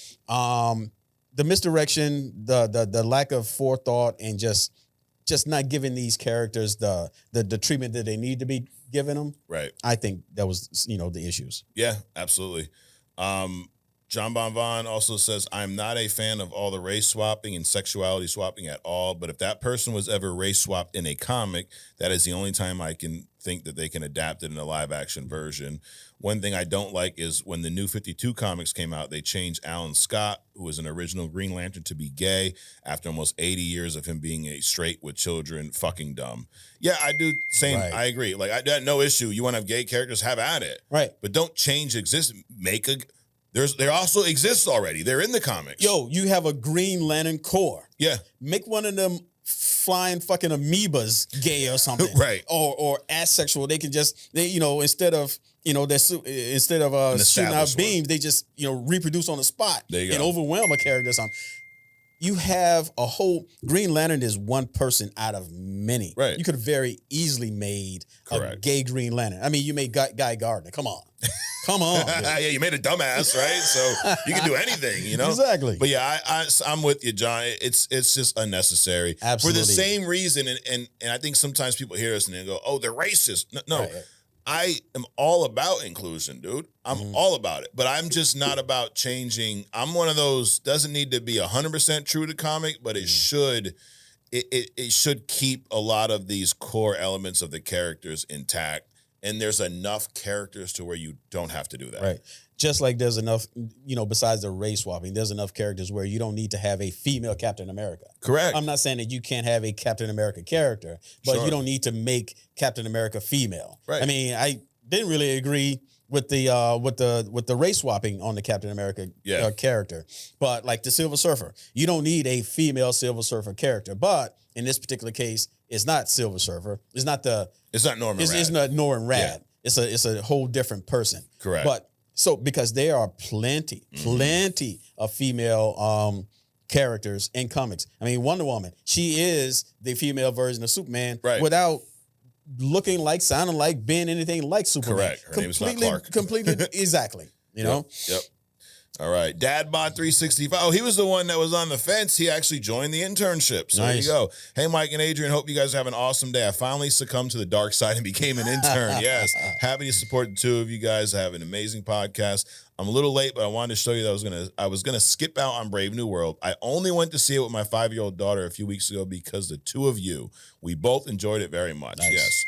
I just finished watching the 5-minute Superman Legacy sneak peek and thought all the CGI looked great. I'm really looking forward to this movie, as I've always been a bigger DC fan when it came to comics. I really hope this movie succeeds. What are your thoughts on it? So I've not watched the whole sneak peek, but I agree with what you said. I'm a DC fan. Like, sure. I don't like people. Oh, yeah, no, it's just that they don't do shit. Exactly. On live action, and we talk a lot more about the movies and stuff. Exactly. Their live action fucking sucks. Right.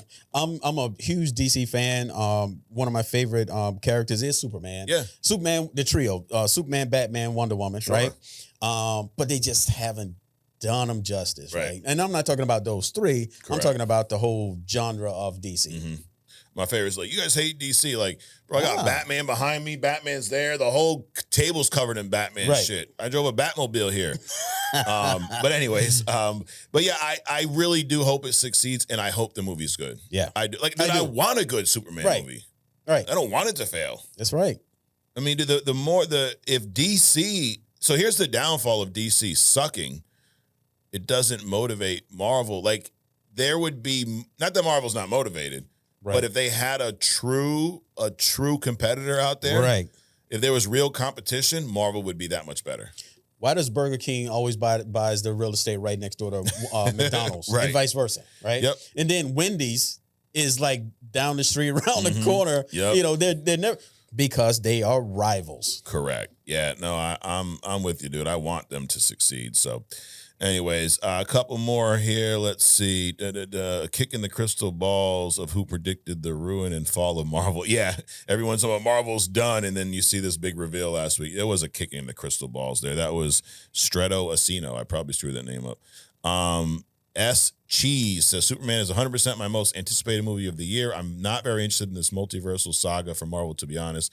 I didn't see Cat 4 in the theaters. I won't see Thunderbolt in the theaters. However, I will be watching Fantastic Four, as it seems very disconnected. Okay.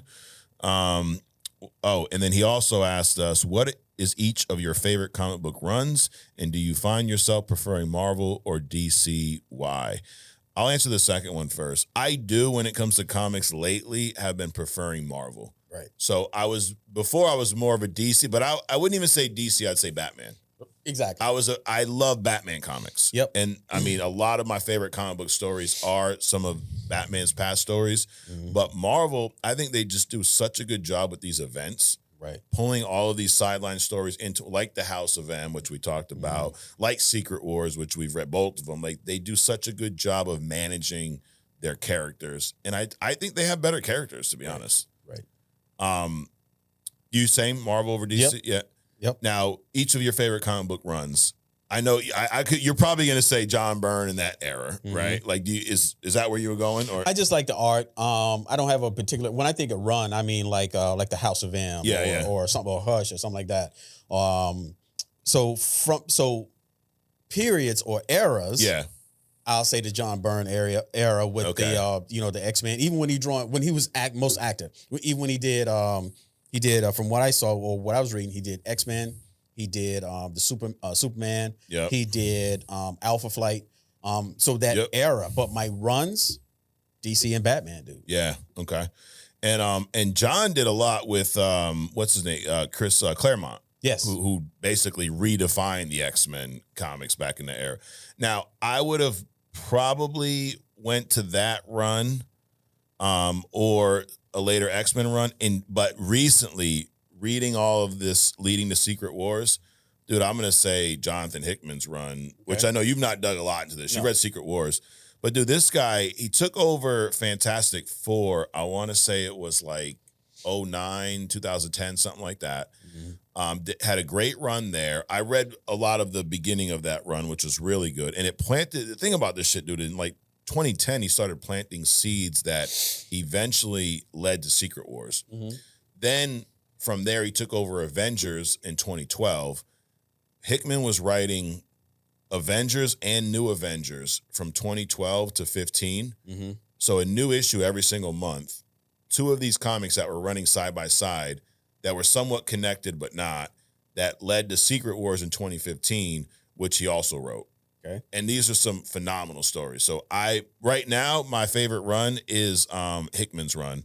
I think it's phenomenal. So moving on, we had a couple more here. Let's see. OG Dirte, what do you guys think about these articles? I saw Scarlet Witch not returning for Avengers Doomsday or Secret Wars. Well, I think that one's a lie. Smallville animated sequel shelved for James Gunn's Superman reboot. So they were supposed to be an animated sequel to Smallville. I don't know if you knew about this. I did not. That's been put on the back burner for James Gunn's Superman reboot. So I'm fine with that. Yeah. And then finally, Marvel's comics, all new Venom, Mary Jane. You see this? Mary Jane becomes Venom in the comics. Oh my God. Yeah, I actually saw it on a shelf the other day. I had no interest in that. Just like it was one where Mary Jane got spider powers because she got bit by. Also, come on, dude. Yeah. Just leave it alone. And then the last one, our boy from Kazakhstan, he said, "Wow, you read my message." Yeah, bro, I read this one too. And now I will say your username is not in English, and even like the characters. So I don't know your name. So if you want to drop it in the comments, so we can have a name for you. There you go. Know? There you go. So now you'll be nameless. And last comment, Serious MF Black. Have you ever seen any of the Netflix Marvel or having never seen any of the Netflix Marvel shows? I decided to watch Daredevil along with Daredevil Born Again. Just finished season 2 of Daredevil. I think it's better. I think the original is better so far. Okay, Elektra is a freaking savage. Her portrayal was top tier. I agree. Punisher was just delightful. Yeah, that's one way to describe him. I think the problem with Born Again is he is taking too long to get back behind the mask. Well, he told you earlier it's supposed to be that way. And he had a crazy opening with Bullseye, then nothing. And then he goes on to say that Jones, Cage, Punisher, Defenders, I already know how you feel about Iron Fist, but it can't be as terrible as the Eternals. Oh, he's asking, out of those, are they worth his time? I think Jessica Jones is definitely worth your time. Right. Luke Cage, I've not seen this yet. Worth his time? I would. So in order of good to not so good. Yep.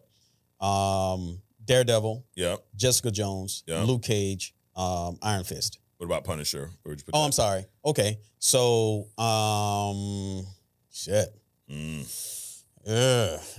I would put Daredevil and Punisher on the same level. Okay, is that good? Right. And then Jessica Jones. Then the regular. But if you had to watch them in order, yep, I would do Daredevil, Punisher.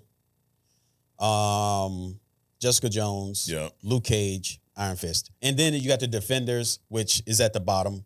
I would say the Defenders is kind of like, what do you compare it to?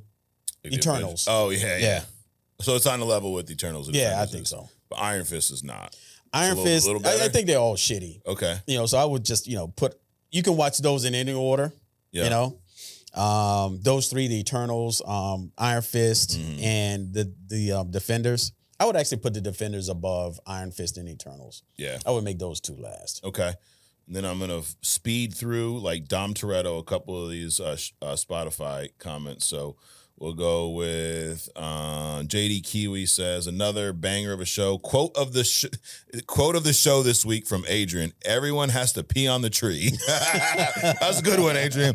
Now he says he's missing Adrian's piece that you used to say at the end of the show. So now I just slot it myself. So maybe just letting that know. Maybe you'll say it today. I don't know.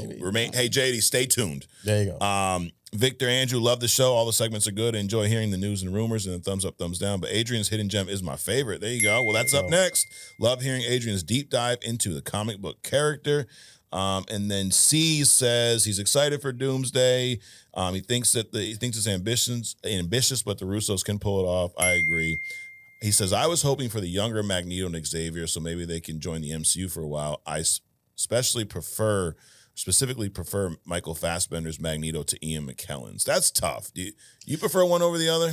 I do, but for what they are. Okay. Overall, I would say Fassbender's Magneto. McKellen's, I like the older aspect of them, but I think they both are equally good for the era. Correct. The early Magneto, definitely that. Fassbender, top tier. McKeon, top tier for the then current. Yeah. So I think they both have a place. But if I were to pick one, Fassbender. Yeah, I think so too. I agree with C's. Fassbender. I love Ian McKellen's Magneto. But kind of what he says, because he's younger, we'd be able to see more. Correct. Like McCallum's going to come back for a cameo. Dude's like 93 years old. Yep. Like he's not going to be moving. Now I know he's Magneto and he move around too much, but I want to see Fassbender get the older Magneto treatment, the white hair, the age. Like we've only seen him in like, younger brown hair Magneto. Right. But move McKellen over to Dungeons and Dragons or some shit. Yeah, absolutely. So anyways, well, those are the comments. Adrian, hidden gem. Who is it this week? What do we got? This one was a favorite of mine for a while. We got into the what's her face? I can't even think of her name now. Fuck it, I can't do this. I can't even pull this joke off. Anyway, hey, no in the cup, baby. No, I was gonna say Dazzler to kind of like tee it up. This bullshit. It's not Dazzler. Okay. So John Bond. Yes. We got your Night Watch. Night Watch. Dr. Kevin Trench. He's a Spawn ripoff. Really? That's the end of that. Seriously, dude. Is he really? Yeah. All right. So, Dr. Kevin Trench. So he's this. So luckily, he's like, at least, like I said, in order to be a superhero and be black, you got to be something, right? You got to be fucking physicist, doctor, Jesus, all this other kind of stuff. Even though they'll, contradict that too. So anyway, this Dr. Kevin Trench. So they what do you call it when they rebooted him? I just say reboot. That word makes sense for me. So in one version, he's this criminal that gets a change of heart, and he gets with Dr. Druid and the Shocker, and they change the reality so everybody forgets about him. Peter should have talked to them too instead of Strange, to get everybody to forget that he's a criminal, so he can come out as this Night Watch. So he was Night Eater. That was the criminal. Okay. He got Doc Druid and Shocker to vibrate the universe to change it to make everybody forget that he's Night Eater, and he became Night Watch, right? But in another version, when they reconned him. Oh, okay. When they reconned him, he was this doctor, right? He was going to see his girlfriend off at the airport. I don't know how he got on the tarmac or in the hangars, but he saw this costume guy fighting somebody. Turns out that these somebodies were some invisible criminals. That version of Night Watch got killed. Yep. And somehow this doctor ran up to him, I'm assuming to save him because he was a doctor, pulled off his mask, and lo and behold, he's looking at an older version of himself. So apparently this guy came back. He was caught in a time trap, right? So he was basically looking at himself from the future. And what does any good doctor does? He steals the suit and dons the suit, and he becomes Night Watch. Now, Night Watch, so the whole backstory behind Night Watch is actually more interesting than the character himself. He is a complete Spawn ripoff, right? Without the Spawn powers. Okay. Right? So he's got the suit. The suit is presumably futuristic. It's a nanite bite. It even fucking looks like Spawn. Exactly. It's a nanite based suit that basically injects the wearer with some drugs or something that enhances. I don't know if it injects him, but when he dons the suit, it increases the strength of the user and the pheromones or some bullshit. Okay. Where he's more interested in doing what he does. It doesn't make him like a gymnast. It's not like a super soldier serum thing, but the suit does enhance his strength, gives him the ability to fly. And the cape is pretty much the most interesting part of it, which allows him through subconscious commands or unconscious commands or any kind of commands. The suit, kind of like the Spawn cape, but also like Doctor Strange's cape. The cape will respond to his mind. Okay. Kind of a thing. Outside of that, uninteresting at all. But damn. But here's the thing.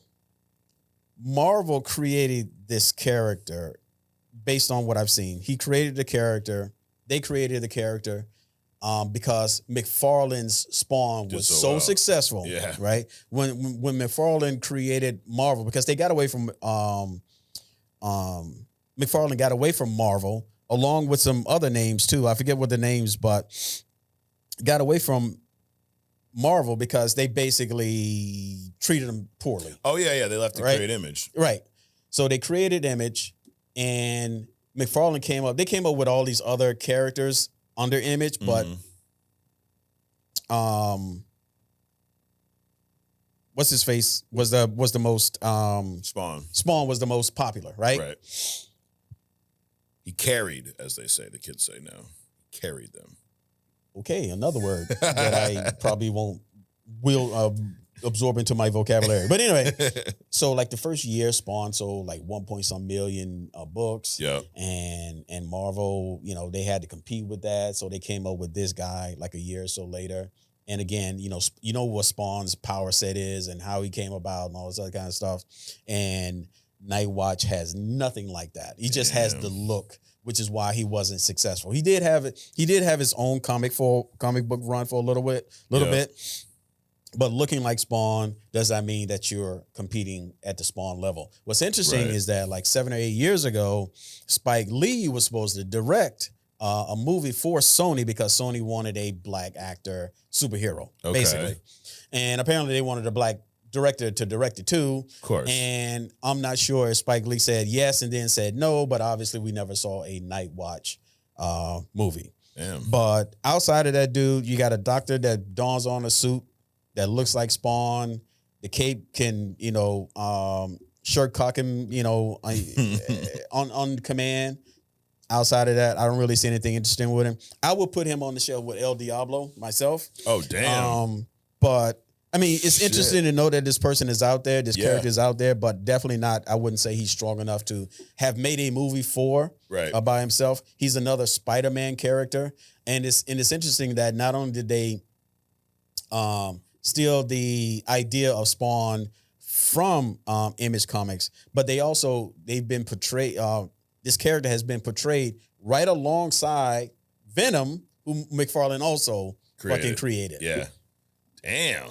So this is what I like about it is the drama of this hidden gem. Like, dude, I'm thinking like I haven't done this in a while, but remember we did the road to Deadpool Ring. We've done some like kind of like I take all this nonsense and give you my spin on it. Mike's Yapathon. I think we need to address the whole Image Comics creation and go through that because there's an interesting story there. Yeah. And the talent of individuals that walked. Right. And then actually a lot of them came back. Like Jim Lee was part of that. Correct. Now he's the CEO of DC. Yeah, right. So hey, fuck you, I'm gonna go start this. Oh, now you're gonna hire me back and pay me. Exactly. Exactly. But damn, John Bond, you set us up, dude. Well, at least it wasn't.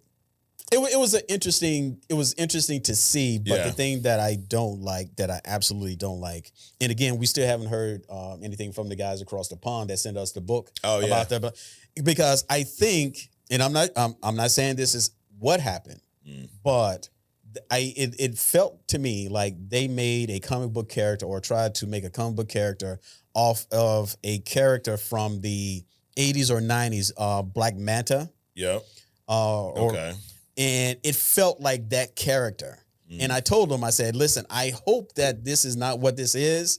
And we haven't heard from him since. So I don't like just straight ripoffs, dude. Yeah. And this, to me, this is what this character was. Just a straight ripoff of Spawn. Not even a good ripoff of.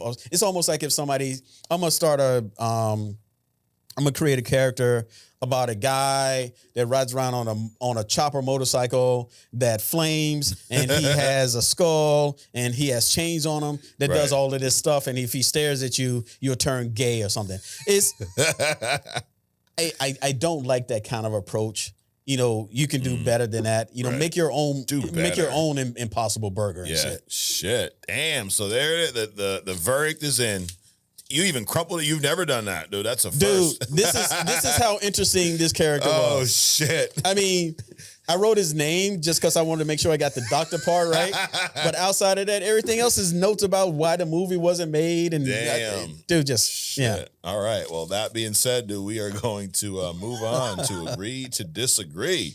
Are you ready? Let's do it. All right, let's do it. So this is where I throw out a handful of my opinions at Adrian. He lets me know if he agrees or disagrees, and then you all complain about it in the comments. So there we go. Someone's like, well, if you don't give a fuck, why are you dressed every week? Because I don't give a fuck. Because I can, bitch. I don't care.